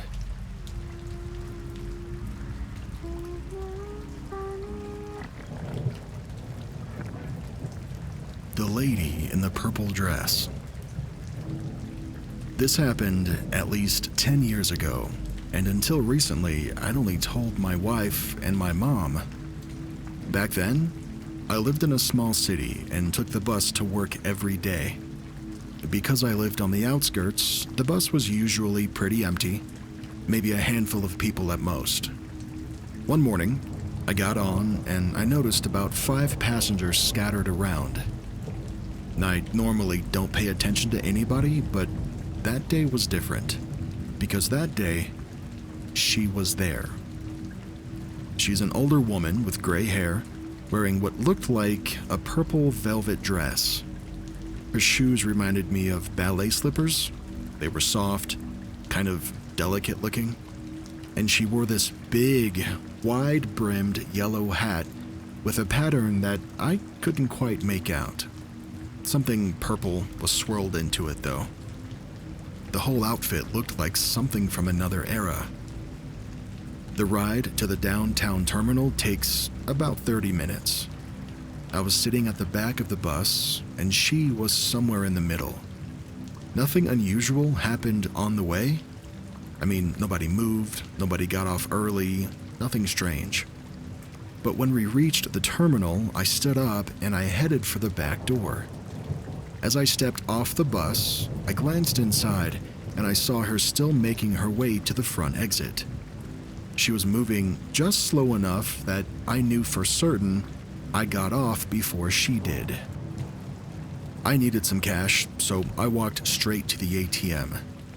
Now, the ATM is only about a 30-second walk from the bus stop.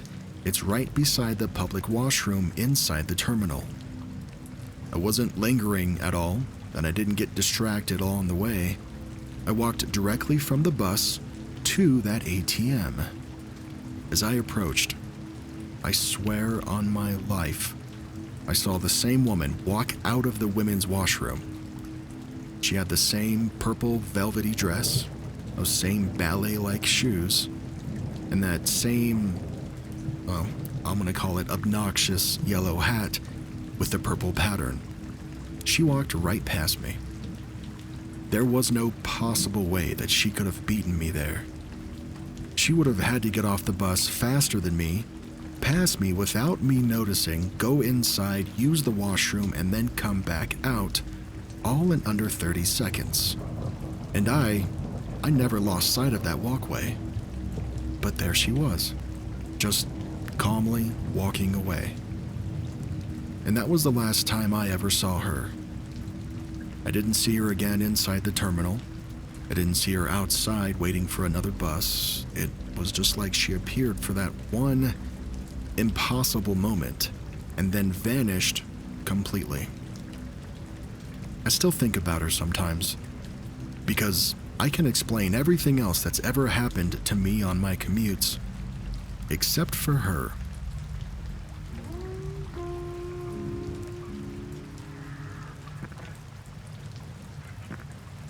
Well, the last story covered somebody mysteriously appearing. This next one is the exact opposite. Wait till you hear it. A few years ago, I was night fishing with my uncle at a spot that we'd been to more times than I can count. It's quiet, it's remote, and it's pitch black at night except for whatever the moon gives you. We'd fished that same stretch so often that we knew every bend and every tree and every sound. Around midnight, we both noticed something on the opposite bank. A figure, maybe 50 meters away. Now that side of the river is basically unreachable. There's thick vegetation, there's no easy trails to navigate to get there, and really once you do get there, it's nothing but dense wilderness behind it. At first, we thought it was just a man walking. Even under a quarter moon, we could make out the shape of a person pretty clearly. I shined my flashlight on him, expecting maybe a camper or maybe someone was lost. And the beam hit him full on, and it lit him up like it was daylight. He looked human, but just like a person walking along the water's edge. He moved a few dozen meters down the bank, he stepped behind a tree, and he never came back out. We waited for a moment, expecting him to emerge from the other side, but he never did. We called out to him, and we never got any reactions, and we never saw any movements after that. We kept fishing, but our eyes stayed locked on that tree. The unease really settled in slowly, creeping up the longer that we stared at that empty spot. We stayed for another 3 or 4 hours, and not once did either of us see a flicker of movement from that side of the water. No shadows, no shifts in the trees, nothing. The next day, I went back to check the area again in daylight. I walked every inch that I could safely reach. The terrain was flat. There was no dangerous dips, no holes I could fall into, no places I could hide.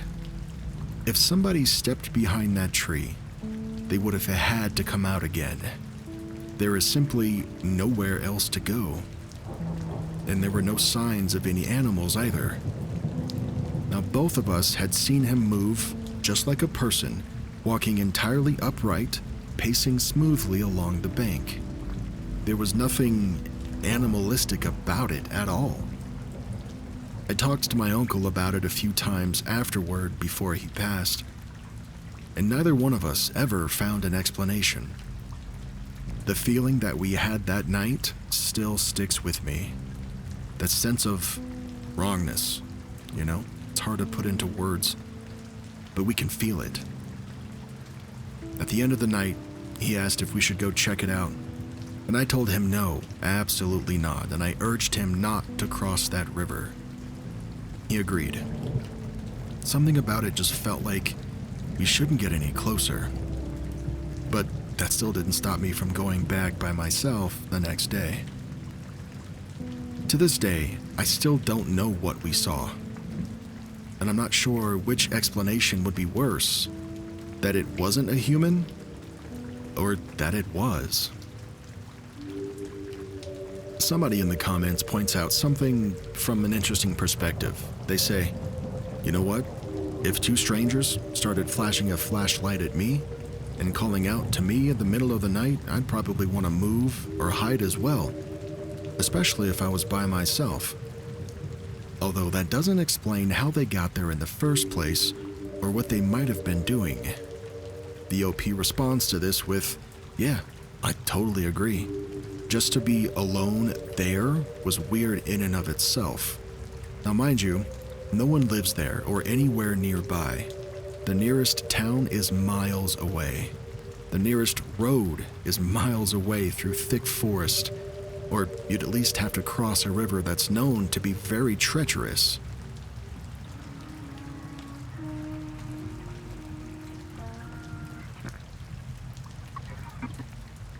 My stepdad's two voices. I've told this story around the net before, but never in a place where it actually fits, like this. So here it goes. A few years ago, I was sitting in the living room, just minding my own business. My mom and stepdad were in the kitchen, chatting. Now, in our old apartment, the kitchen was separated from the living room by 2 walls, but I could still hear what was going on in there pretty clearly. Our 2 dogs were in there with them as well, too. One of the dogs, it's a black hound named Nina, is technically my stepdad's, and he talks to her the same way people talk to toddlers. Hi Nina, how's your day been? Things like that. Anyway, the night seemed totally normal. I heard my mom ask if my stepdad wanted some coffee, and he answered, Oh, no thank you. I already had some an hour ago when I went to that bar. Remember, the one on the highway? And he just started going on and on about this bar, what he did there, who he talked to, is just rambling in that casual way that he does, and then it happened. While he was still talking about the bar, a second voice cuts in, clear as day, with the same tone and the same cadence, the same man. "Nina, look, it's Mom." It was unmistakably him. It was that exact voice that he uses when he talks to the dog, and it was coming from the kitchen. Meanwhile, his first voice was still mid-sentence about the coffee that he'd had at the bar. I was hearing this man saying two completely different things simultaneously, and then silence. Both of the voices stopped at once. I stood up. I was completely freaked out, and then I walked into the kitchen. And there they were. My mom and my stepdad, they were both just sitting quietly like nothing had happened. "What the hell was that?" I asked. And they looked at me, confused. They had no idea what I was talking about. None. To this day, they still don't. It's got to be one of the strangest glitch in the Matrix moments I've ever had. And weirdly enough, both of the big glitches in my life have involved my mom somehow. So at this point, I'm convinced that she might secretly be some sort of time-bending sorceress or something.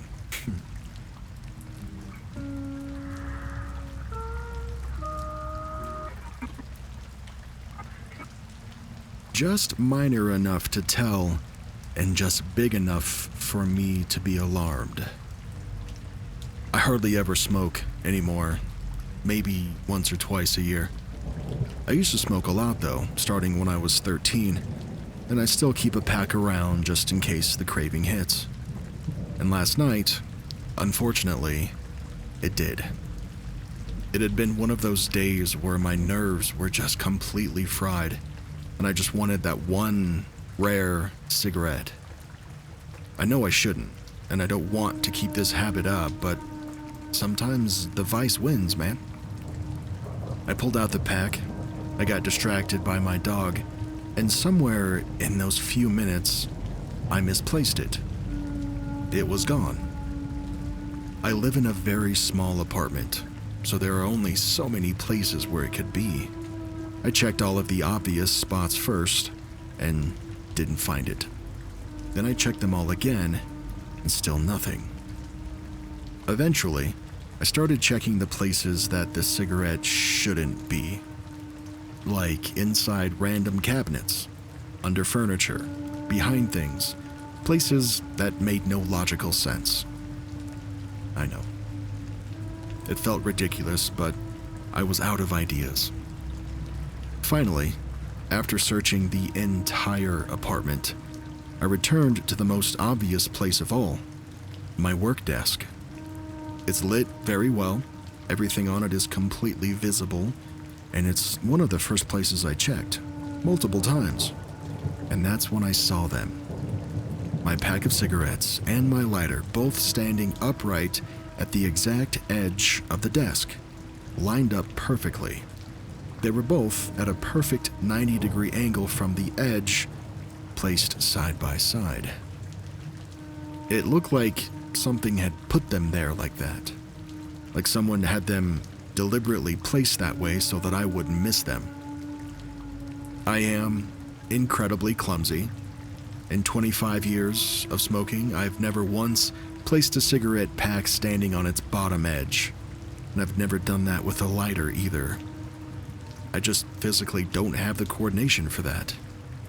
If I'd left them myself, even carelessly while being distracted by my dog, they would have been flat on their side, maybe even the lighter tossed on top.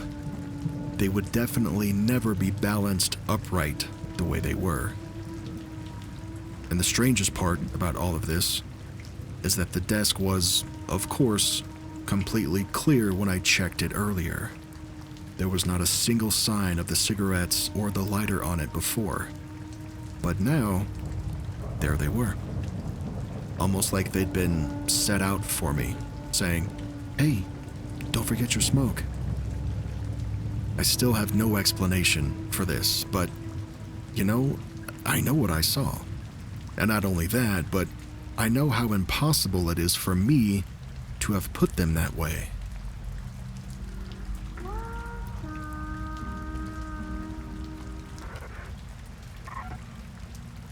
My sink makes things disappear.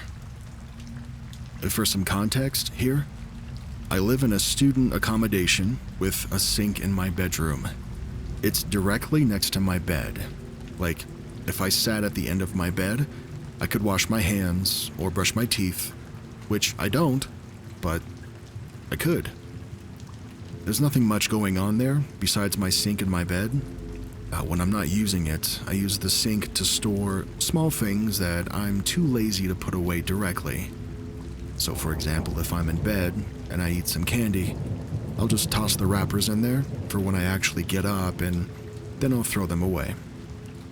Anyway, recently, I've put my portable fan there, but instead of putting it in the sink like I usually do, I kinda just balanced it on the edge of it. I forgot about it, and then I accidentally kicked it. I heard it fall down, and I heard it crash onto the floor.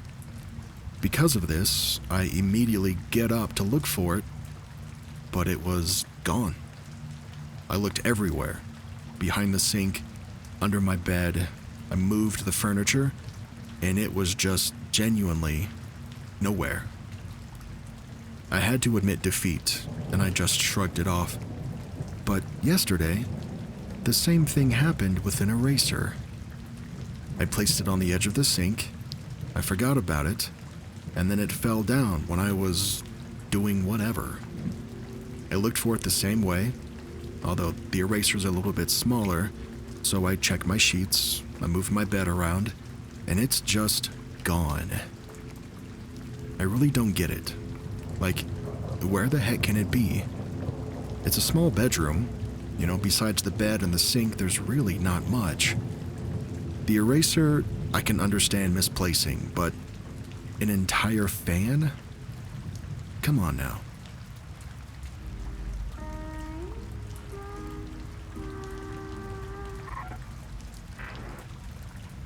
I think I experienced a glitch with a bus. I'm looking for some answers regarding a strange experience that I had the other day when I was taking the bus. I had a doctor's appointment, and since my car recently broke down, I had to take the bus instead. I was waiting at the bus stop, and of course the bus was running late, when suddenly a woman came and stood next to me. She looked quite well dressed. She was wearing some sort of business suit, and we didn't speak until my bus arrived. The only bus that departs from that stop is bus 204, which only runs once every 3 hours. Normally, the ride to Wayland, which is a fictional name that I'm using for privacy reasons, takes about 20 minutes to get there, to Wayland. So I get on the bus while the woman stayed outside and shouted, "Hey, does this bus go to Wayland?" The driver gave both of us a strange look and said no. I looked again, and the bus clearly said 204 towards Wayland. All the passengers were staring at me oddly now. I get off again, confused, and the woman then says, "Don't worry, the other one will be here any minute."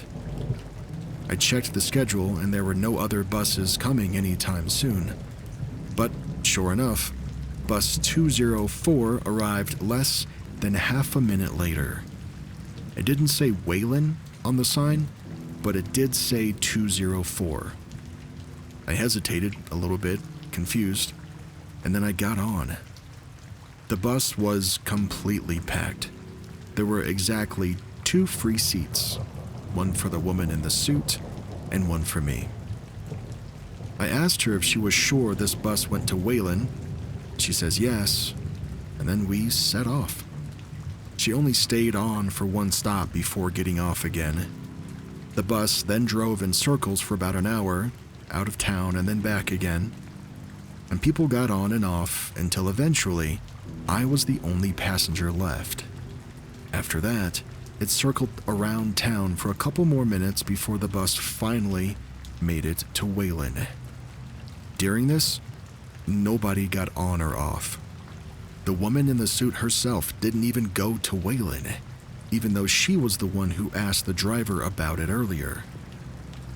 I've taken this bus several times before, and the trip normally takes about 20 minutes. I ended up spending an hour and a half on that bus. I can't shake the feeling that something strange happened while I was on there.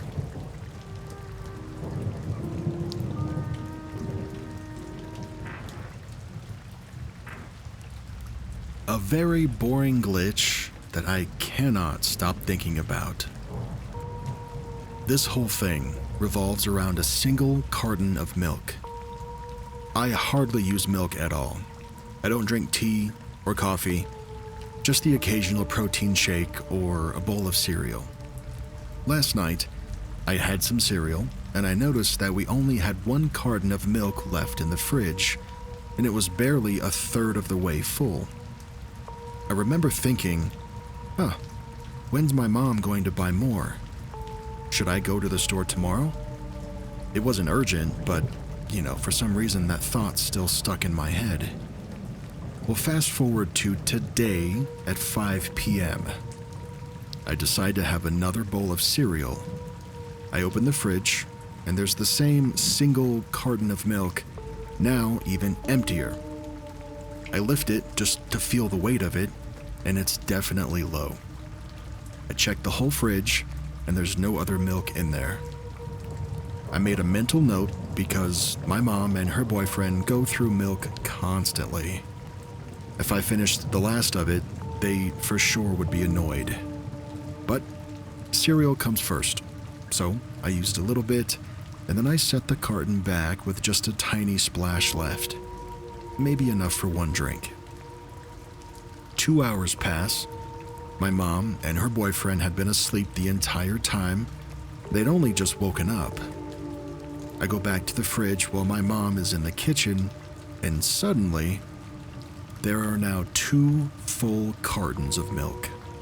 One opened, and one completely sealed. I ask, "Oh, you went shopping? When did you do that?" And she says, ever so casually, "This morning," as if the milk had just been sitting there in the fridge all day. I told her that wasn't possible, and then I explained everything that I had gone through. The low carton last night, seeing it again today, checking the fridge multiple times for other cartons. Me worrying about finishing it and then them being annoyed at me for it. And the fact that I even picked up the carton and felt the weight of that almost empty carton not 2 hours before this conversation. There was no moment when either of them could have bought milk. They'd been asleep all afternoon. I know what I saw, and I know what I touched. There was definitely only one almost empty carton. She swore up and down that she bought them that morning. And yet, there's no reasonable explanation for the 2 cartons to suddenly just appear. And before a lot of you mention, it's not carbon monoxide poisoning. I've got no other symptoms, nothing else strange is going on, and I'm well read on shifting and multiverse theories and spiritual ideas, string theory, all of that. So when I opened the fridge and I saw that the milk wasn't there before, my mind went exactly where you'd expect it to. Did I shift? Did something timeline adjacent happen? Or did reality just, correct itself? What do you think happened?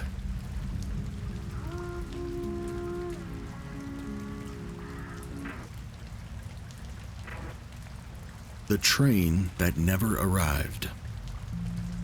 This story isn't that recent. I mean, it happened a few years ago. But I've just found this subreddit, and I think it kind of fits in nicely here. There might be an explanation for this, but maybe I need your help for that. I was on a big train station and was waiting for my train to arrive, as usual. And I saw on the big screen there that it would leave from platform number 1 in about 25 minutes or so. So I went there. I stood there, and with me and quite a lot of other people as well. At that time, traveling by train wasn't that usual for me, so to be sure, I asked a young lady if this was the correct platform. And she said yes, and that she was waiting for the same train. The screens above the platform also said that this is the right platform. So I got double confirmation, and I became much less worried. I'm not sure what happened, but in a split second, when I wasn't looking, it seemed like everyone disappeared off the platform, and I was basically the only one there. The screens above were now turned off, and the train never arrived. There were no change of arrival platform messages, or no delays that were being announced in any sort of way, which they usually did from the loudspeakers. Confused and a little worried, and maybe even a little scared, I went back to the main hall to look on the big arrival screen to see no signs of my train's arrival at all now. I told a person at the help desk about my train not arriving at all, and they said it had already came and left with no issues and no delay from the original platform number 1. It wasn't really that big of a deal for me because, another train would be here in about 2 hours. But this experience really stuck with me. How exactly could the train leave from the platform if I never saw it coming or going, or even heard it? These things are loud, by the way. And where did all those people go? Did they hear some announcement that maybe I didn't? I wasn't wearing any headphones, and I didn't have my phone on me, so I wasn't, doom scrolling and distracted. I was just doing my best to pay attention the whole time, but that still happened.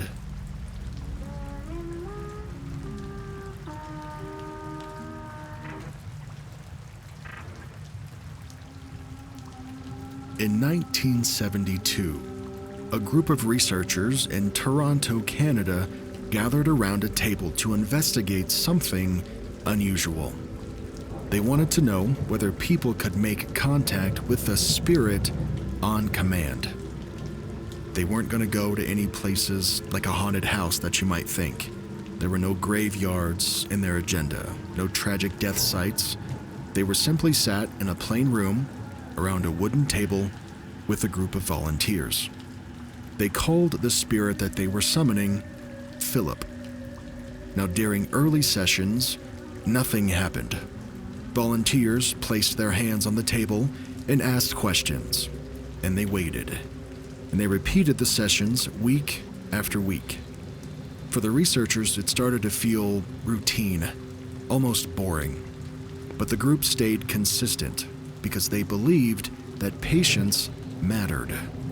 And that is when something shifted in the results. One evening, they heard a small tap on the table. It was faint, but everybody noticed it. Someone asked, "Philip, is that you?" And then after that, another tap. This time it was louder. The group reacted the way that you would expect them to.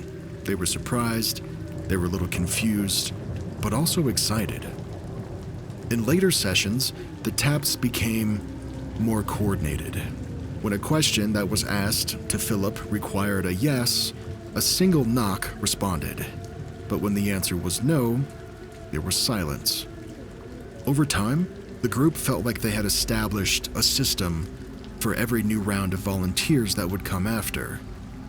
Each new set of volunteers talked to Philip, and Philip always seemed to respond. The room itself began showing strange behavior as well. It wasn't just the knocks. Participants reported cool breezes passing up and over the table. Lights would flicker on and off during sessions, and the table shifted without anybody applying force. Several sessions documented the table even rising on a single leg while the group sat around it. Observers were brought in for some of these sessions, and they witnessed the same activity. The group asked Philip about his past. They asked Philip about his home life, his relationships, and the events that led to his death. Philip responded with knocks, confirming details that the group hadn't discussed aloud.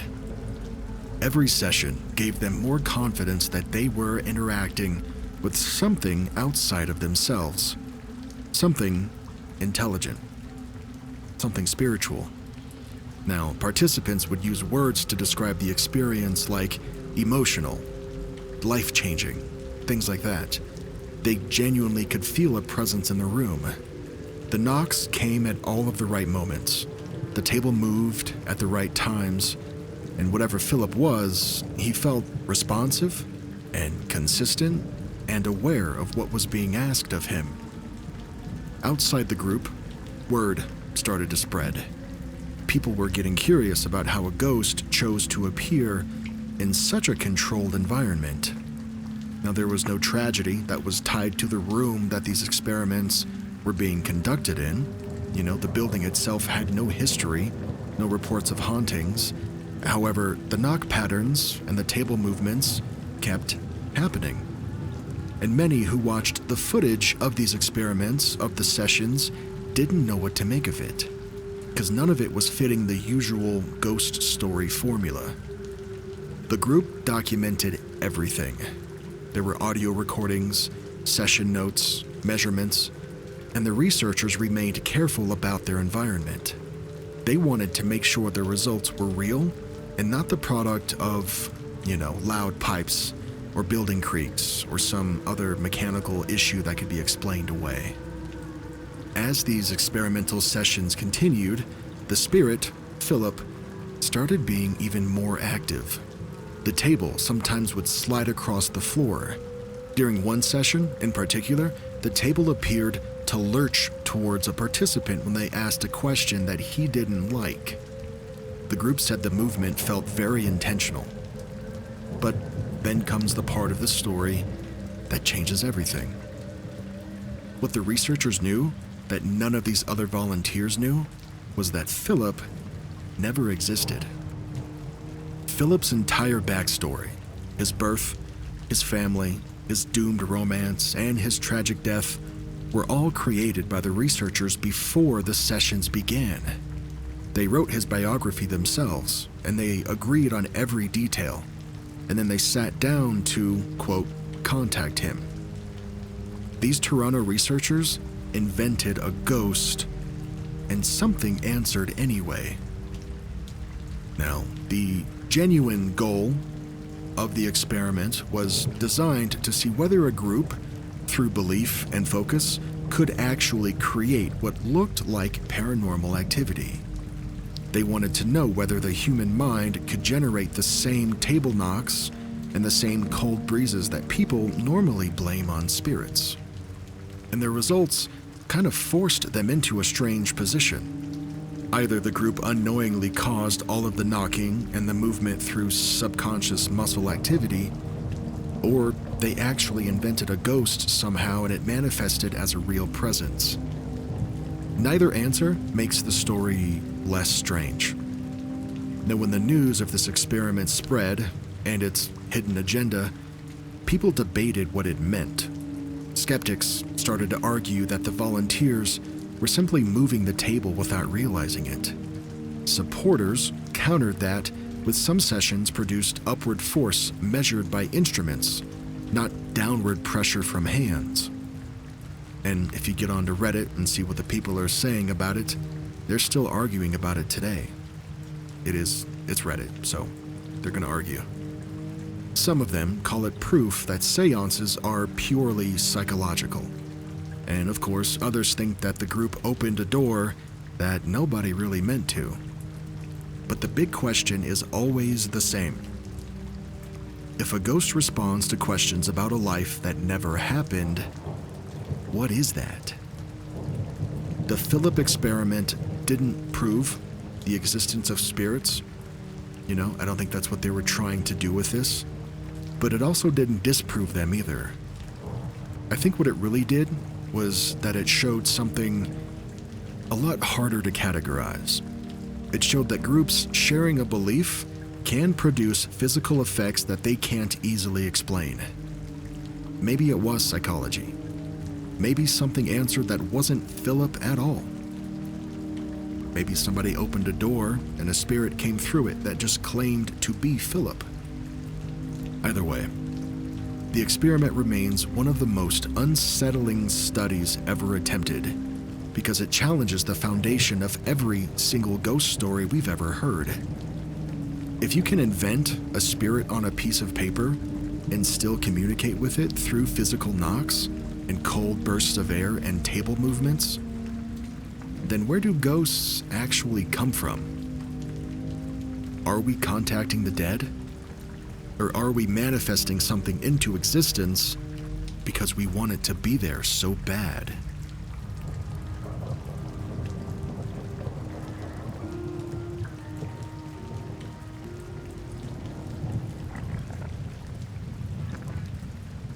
Where did that lipstick come from? So, for a long time, I thought I was losing my mind. I spent months thinking that my mental health was turning into something bad. But one day, I was staying in a hotel, this B&B type thing above a small bar. It was the evening time, I was tired, so I unpacked neatly, because that's what I want to do when I feel like I'm home away from home. And I jumped in the shower with a good recollection of locking the door to the room beforehand. When I got out of the shower, I went into my drawers where I saw a gold-barreled lipstick with glitter woven through it on top of my folded pants. And as I opened it, bright red. That's a color that I don't wear and definitely don't carry on me. This lipstick was nothing that resembled any of my other 2 or 3 lipsticks that I had and brought with me. It was a branded lipstick that I knew I couldn't normally afford, but yet, here it was, sitting on top of my perfectly folded sweatpants that I had just put away, as if left there, intentionally. I checked the whole room, and nothing else had been touched or moved. I wasn't too heavily panicked because it was just lipstick, It did weird me out, but I assumed that because of my mental health, I had been missing parts of my memory or something. One thing that I did do, though, when leaving, was to ask the lady at the bar if anyone had been in my room this morning to do checks, and she was adamant that because I had placed the Do Not Disturb sign on the door, nobody would have come in, reassuring me that the sign would mean privacy unless an event of some sort of emergency. As time went on, and I learned more about the Matrix system and Mandela effects and simulation theory and time slips, all the rest, I'm coming to realize that the lipstick event was just one thing in many, many scenarios that led me to this revelatory understanding. Like some sort of cog in the machine or some sort of brick in the wall, you begin to understand one piece, and then a whole new section to understand opens up. It feels like there's always going to be more questions than answers, and I'm learning to be okay with that. But it is difficult living in a world that we aren't trained to understand. Hypersensitivity to everything is what helps us notice these things that others just see as coincidence.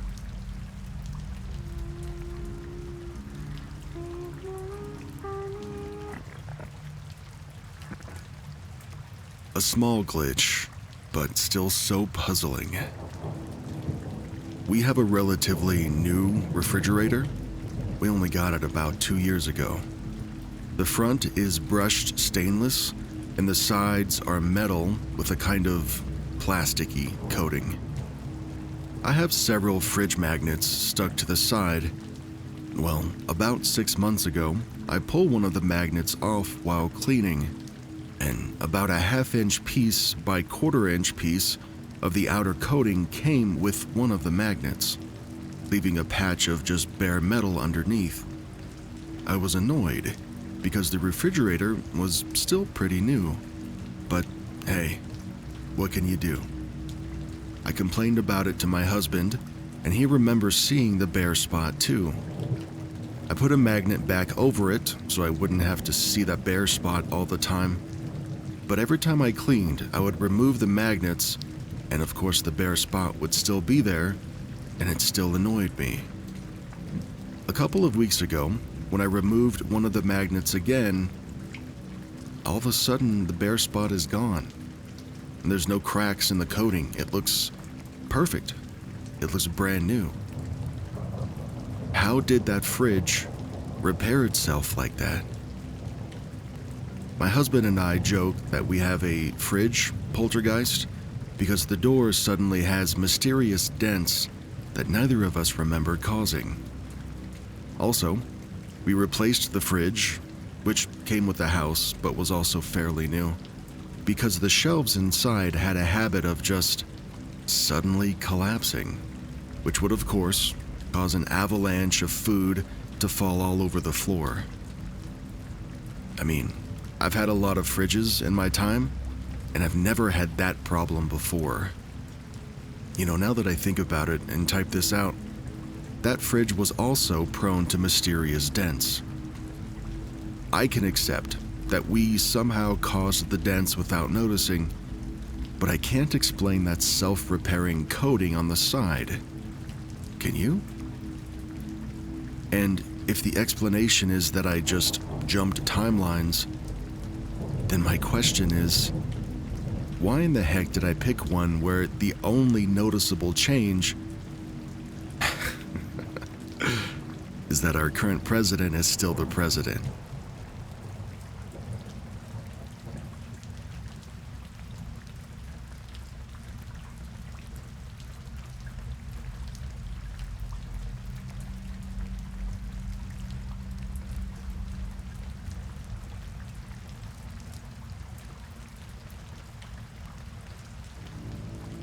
We have somebody helpful in the comments. They say, pure speculation here. There was some adhesive on the magnet that dried up, so the section of adhesion on the fridge, quote, overcame the dried adhesive on the magnet and is now stuck back on the fridge where it belongs. I suspect you should be able to see the cracks where the coating edge was dislodged. Just my 2 cents though. And the OP responds with, you know, that's a good idea. That actually occurred to me, and I keep looking for cracks that would indicate that that's what happened, but that part of the fridge looks totally seamless. The first person responds by saying, well, you may have to use a magnifying glass and a small flashlight to see the actual cracked edges. Because the plastic cover was pulled forward, the edge ridge will be sloped, disguising the broken edges. Again, just a theory. OP, this is a full-on conversation now. OP responds with, I tried the flashlight and the magnifying glass to no avail. I can't see any kind of seam. But thank you for trying to find a logical explanation though.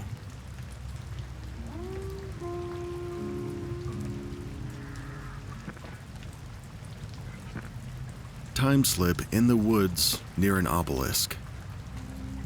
My mom and I were walking our 4 dogs near an obelisk monument not too far from where we live. And if you don't know what an obelisk is, it's this tall, 4-sided, tapered pillar structure with a little pyramid shape on top. Now with this particular obelisk, there's a rectangular patch of grass around it with a wooded area surrounding that. It's part of an old woodlands and hills that stretch for quite a long way.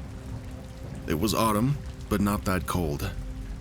We got to the edge of the woods, and the temperature suddenly dropped significantly as we ducked under a tree and entered the woods, and then this really harsh wind whipped up, which we both commented on. And then it went really still as we walked in. We had been here multiple times, and this time we noticed that loads of the trees had been torn as if something had flown into them at the tops of them and broken them in half.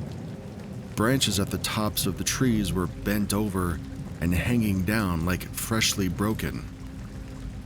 When we went around a corner, a whole tree was down with the roots exposed and all, even with fresh soil still uprooted. The dogs were super interested in this, and they were digging at the loose soil. We were really shocked at what a mess it was, and how cold and quiet and eerie it was, and just how strange the whole environment felt in that moment. We carried on walking, and then we left the woods, and there was this noticeable temperature difference. Again, my mom and I commented on it. The very next day, we came back, and everything was different. The tree that had fallen over was gone, and now there were just brambles there, and the broken tops of the trees had all seemed to grow back overnight, and all of the branches that had been on the ground the day before were nowhere to be seen. It literally was an entirely different experience going back the next day, and the atmosphere felt completely different as well. It was such a strange experience that my mom and I still talk about it to this day, and I'm so glad that I had somebody to share those couple of days with, because I don't know if I'd even believe myself if I didn't. We get some back and forth in the comments, and OP shares some additional points. They add, "I know that obelisks have got this eeriness about them, and they almost look like they're channeling some sort of energy out of the sky just off the way they're built. And yeah, I know that the Lickey Hills, which is where this area was in the UK, is an ancient site. There are loads of old sites around the Worcestershire area, and I'm lucky to live where I do just for the spooky aspect alone. There's these woods really close by that are called the Pepper Woods, which honestly I feel like the woods will swallow me whole sometimes, but they're just so beautiful."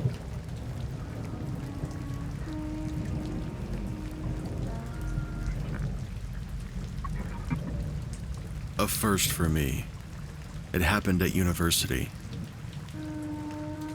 Last semester, there was a girl who always sat next to me in my class. She was quiet and nice, and for whatever reason, we just ended up sitting together during every lecture. Same seats, same row, every time. And then there was a 2-week strike. Classes stopped, and the exam was scheduled to be right after the break. On exam day, she wasn't there. I figured maybe she moved seats, or maybe she was taking the exam in another room or something. Nothing weird yet. After the exam was over and we all left, I emailed her. And by the way, at our university, you can see the full list of students in each class with their names and emails. And for anonymity's sake, we're gonna call her Adeline James. So, I emailed Adeline just a quick, "How'd the exam go? Didn't see you today," kind of message. And she replies and says that the exam went well. However, she had no idea who I was.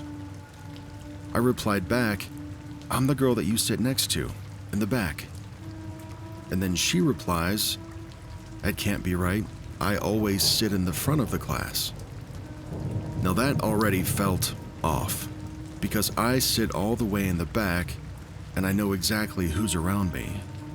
And the girl that I'd been talking to all semester was definitely named Adeline. That's how she introduced herself that way on the first week. So I double-checked the class list, and there's only one Adeline James enrolled in the class, the one that I emailed. But this wasn't the girl who's been sitting next to me for months. I zoomed in on her little profile picture thing next to her username, and she's got a different face. It's a different student entirely. Now this means two things. The girl that I'd been talking to all semester was named Adeline James, but the only Adeline James in the system was not her. I only knew what I saw. A girl named Adeline who sat beside me every class, but according to the school records, that girl doesn't exist. And the girl who does exist doesn't know who I am at all. And the weirdest part? Nobody else seems to find this strange. But to me, it feels like somehow I just ended up knowing a version of somebody who wasn't actually there.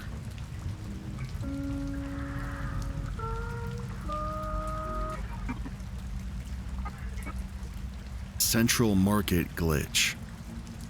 I was at a Central Market one day, and for those that don't know, it's kind of like a Whole Foods, H-E-B grocery store. And I was thinking about buying a pack of carrots. I even picked them up, and I stood with them there for a second thinking about it, but I changed my mind, and then I put them back on the shelf. When I got home and I looked at my receipt, the carrots were on the receipt.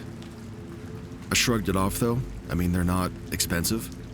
I figured maybe the cashier accidentally scanned something twice, or entered a code in wrong or something. I didn't think too hard about it.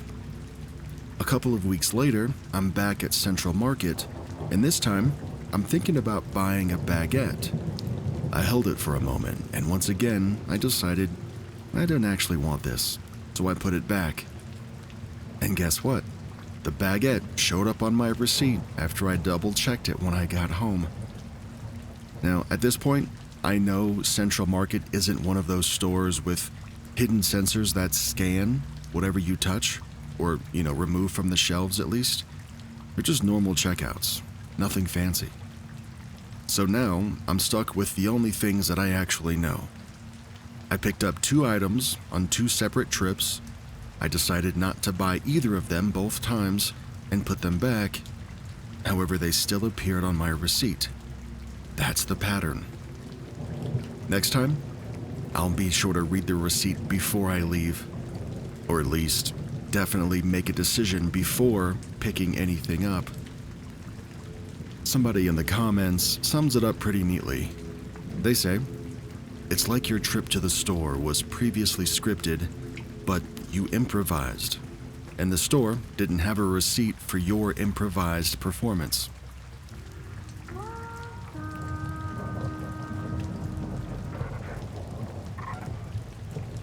Two extra Birkenstocks appeared, yet I'm the only one who wears them. Okay, so this is probably the weirdest thing that's ever happened to me, and I still don't have an explanation. For some context, I wear shoe size 6.5, and nobody in my family or in my boyfriend's family wears that size, and nobody other than me wears Birkenstocks. A couple of years ago, I had these off-brand Birks called Udalis. They had dark green straps, and I loved them. I wore them into the ground and eventually had to throw them out. Then, for my birthday this year, my brother got me genuine Birkenstocks. They had the same dark green straps, they were just the actual brand. They were so uncomfortable at first, but I kept wearing them because I knew that I'd break them in. Well, fast forward to summer. It's July, and my boyfriend and we go out of town, and of course, I bring the Birks. We're walking around, and I literally say to him out loud, "Oh my God, I think I finally broke these in. They're so comfy now." I do a little happy dance, and we continue on. We end up back at the Airbnb that we were staying at. We go to sleep, and I leave the shoes downstairs. The next morning, I go to put them on, and those are not my Birks. Those are Udalis now. The off-brand pair that I threw out a year ago. But they were the same color, and the same size, and they were even worn out in similar ways. And I'm standing there like, whose shoes are these? Because they're not mine, except they kind of are. I call my mom right away and I ask if she's bought this exact pair in my size somehow, and she's like, no, why would I? So now my real Birkenstocks, the expensive gifted ones, are just gone, and I have shoes that I threw away magically reappear back in my possession. And just for some extra clarity here, I do not take my shoes off in public. I did not bring these Udalis. Thought I threw them away. Nobody else wears my size, and I'm not mixing anything up. A whole week goes by, and I'm still confused, but whatever. What can I do about it anyway? Then my mom calls me, and she's freaking out. She says, "You are not gonna believe this. I woke up this morning, and your Birkenstocks were right next to my bed, as if I took them off before laying down." And I'm like, what? How? That's genuinely impossible. Again, she doesn't wear my size, and her room is definitely as haunted as hell, so I don't even go in there. But somehow, my real Birks traveled from an Airbnb to my mom's bedroom. I have zero explanation.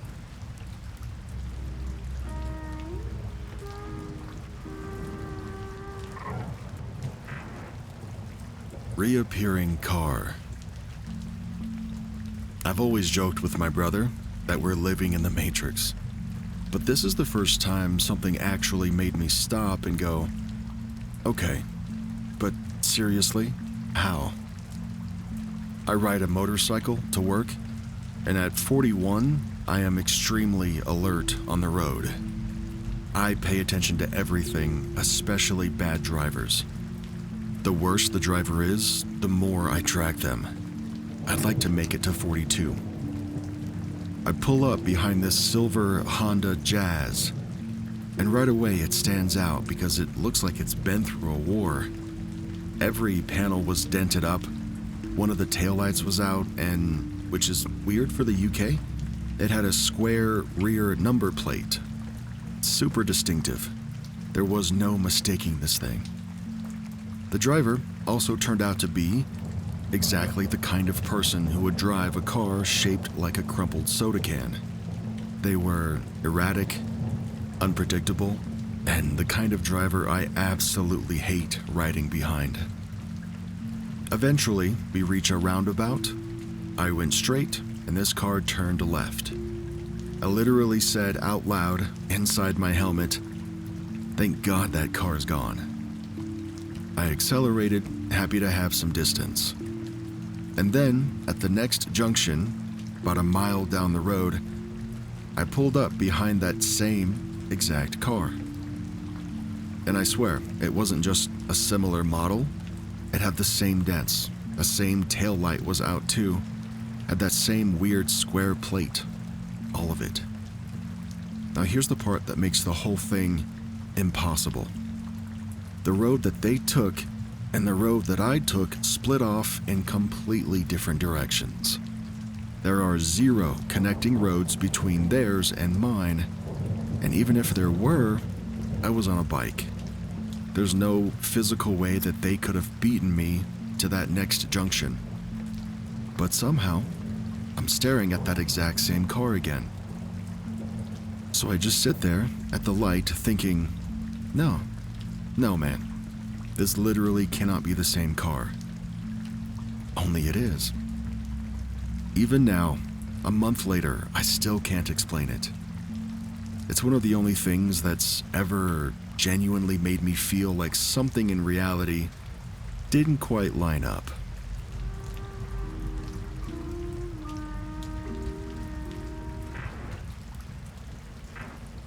I've found this seriously weird place that I can't stop thinking about. So there's this tunnel that I used to walk through all the time, at least once a month, or maybe more.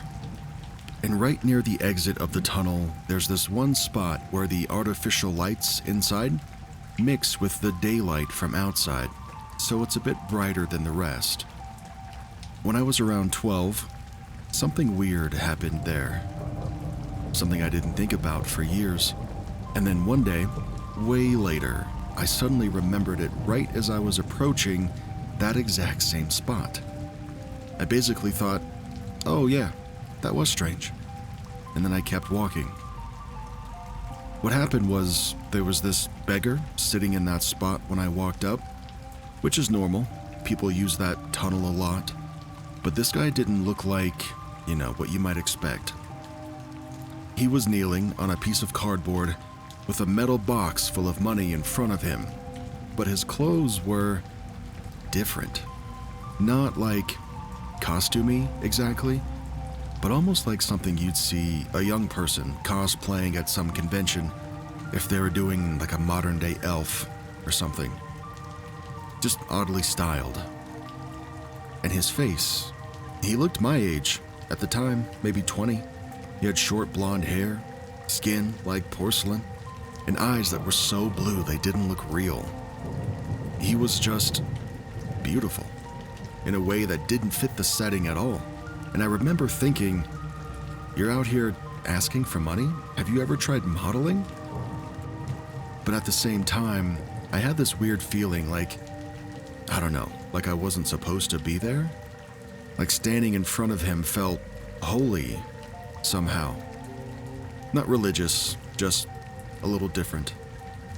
So anyway, I walk past him, and as I'm just a couple of meters beyond, something moves in the corner of my eye.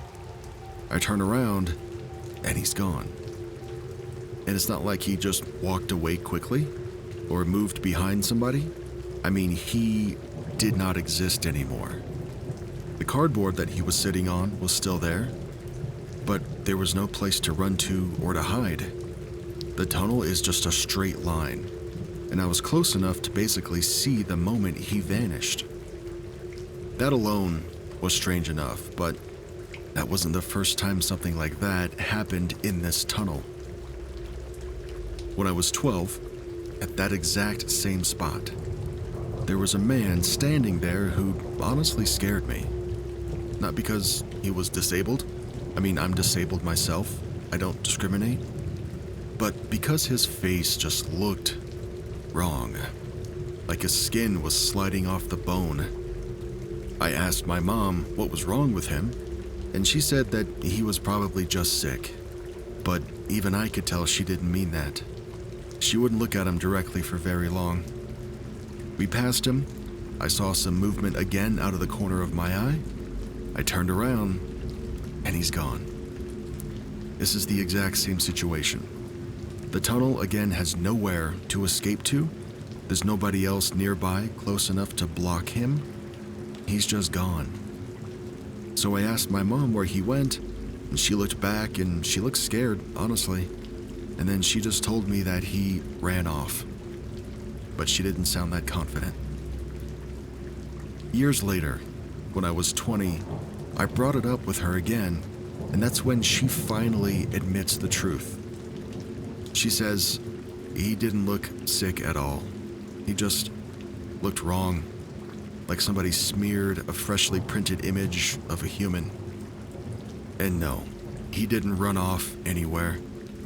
She didn't see where he went either. She just didn't want to freak me out.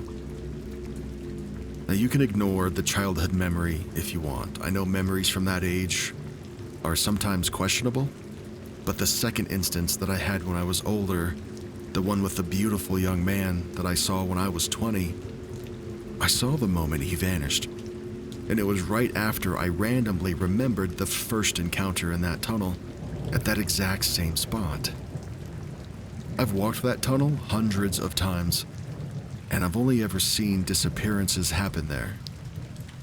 2 of them, years apart, with 2 completely different people. And every time I think about that, I get this same strange, glitchy feeling that I had the moment it happened.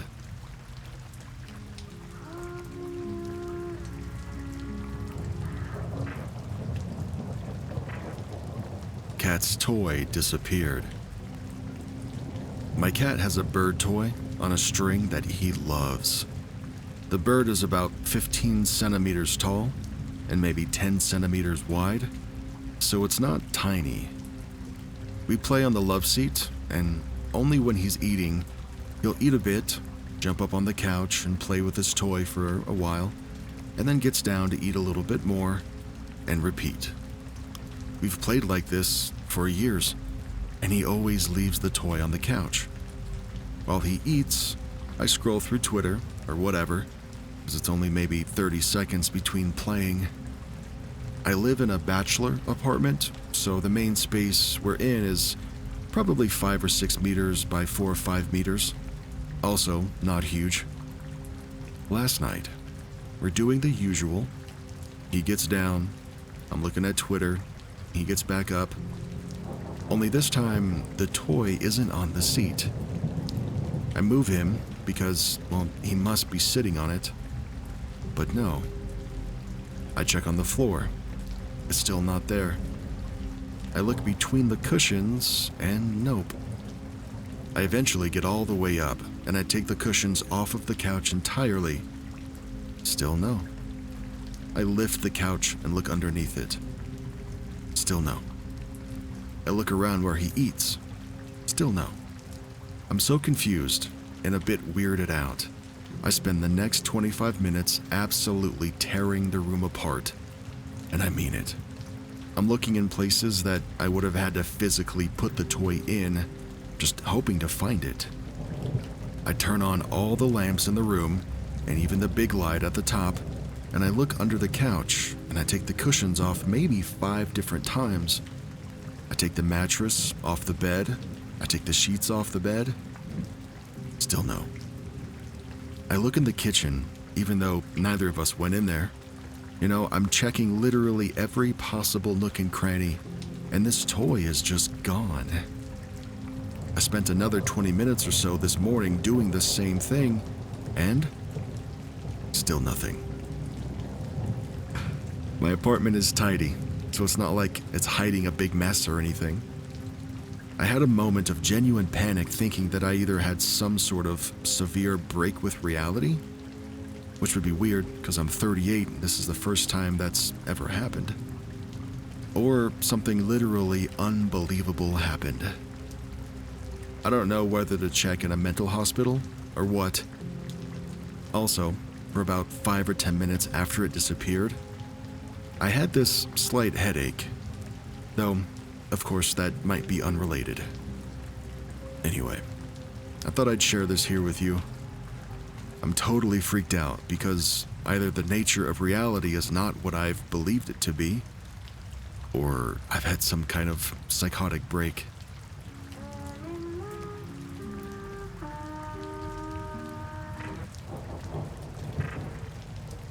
Don't vanish. The No Wave Files is up next. If someone you love disappeared without a trace, and then years later you saw a man who looked exactly like them, right down to the eyes, and the posture, and even the way he holds his face, would you think it was them? Well, that exact question haunted one British family for more than a century. The story begins with an inventor named William Cantello. He was a man who was, maybe literally, ahead of his time. So, who was this guy? Well, Cantello was a musician, an engineer, and a bit of a mechanical tinkerer who was born in the 30s in Southampton. He ran a pub, he played gigs, and he spent his free hours building things in a concealed workshop underneath his property. He wasn't, wealthy, at least by the standards of that time, but he was incredibly smart, and he had one idea that he believed could change the world. So you're probably wondering, what was he making down there in that concealed underground workshop? And the answer is the world's first machine gun prototype. You did have the Puckle gun about 100 years prior, but that one wasn't, definitively automatic. What Cantello was making was the first automatic machine gun. His sons later confirmed that they had seen him testing the device, and the early versions worked great. Cantello knew that he had something valuable, and he started to become cautious and a little paranoid. He sealed off the workshop, and he only allowed just a few people inside with him, and he was hinting that foreign agents might be trying to steal his invention. You think that was paranoia? Yeah, probably. But inventors were absolutely being spied on and exploited during that era, especially for military technology. So what happened to him? Well, when Cantello turned 40 in 1880, he took a large withdrawal of money. He packed up his invention, and he told his family that he needed to travel, and then he vanished. Did he say where he was going? No. Did anyone ever hear from him again? Also no. Did he even leave a note? Nah. His family just assumed that he'd be gone for a few days.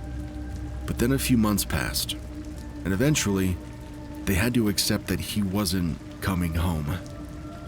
And the last confirmed sighting of Cantello was this.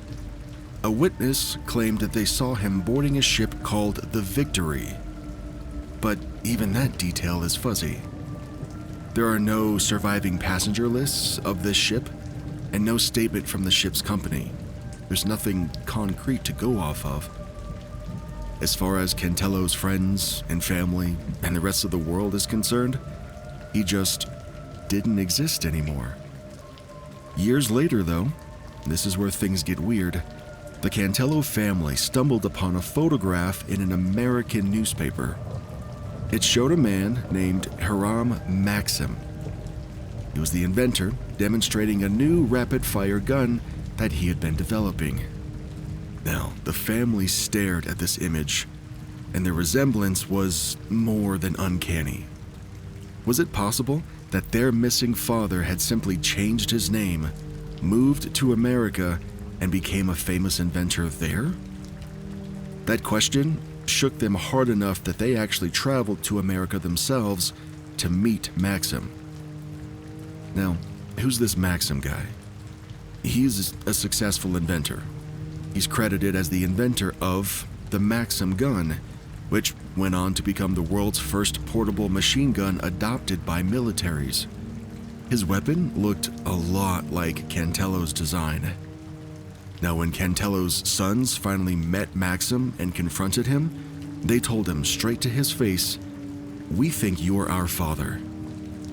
Immediately, Maxim denies this, and then shows them paperwork proving that he was born in Maine, not in Southampton, England. His life history in the US actually traced back long before Cantello disappeared. This was proof that Maxim was not William Cantello. He couldn't be. But the resemblance and all of the other similarities never stopped bothering people. Even today, side-by-side photos look like alternate timeline versions of the same man. They have the exact same head shape, the same hairline, they stand the same. It's crazy. So, if Maxim wasn't Cantello, then what happened to Cantello? There are several theories that I came across while researching this, and I want to share them with you. There's 4 of them. Theory 1 says that he sold his invention and then disappeared on purpose.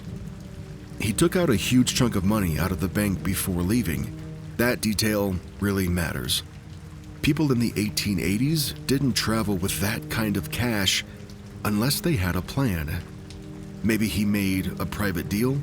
Maybe he sold the prototype quietly to the government. If that's true, he might have lived the rest of his life under another identity. Theory number 2. Somebody stole his invention and removed the inventor. Cantello did tell his sons many times that foreign powers wanted his design. Rapid-fire weapons were of enormous interest worldwide. If somebody wanted the tech badly enough, removing the inventor, well, that solves a lot of problems. Theory number 3. He died shortly after leaving.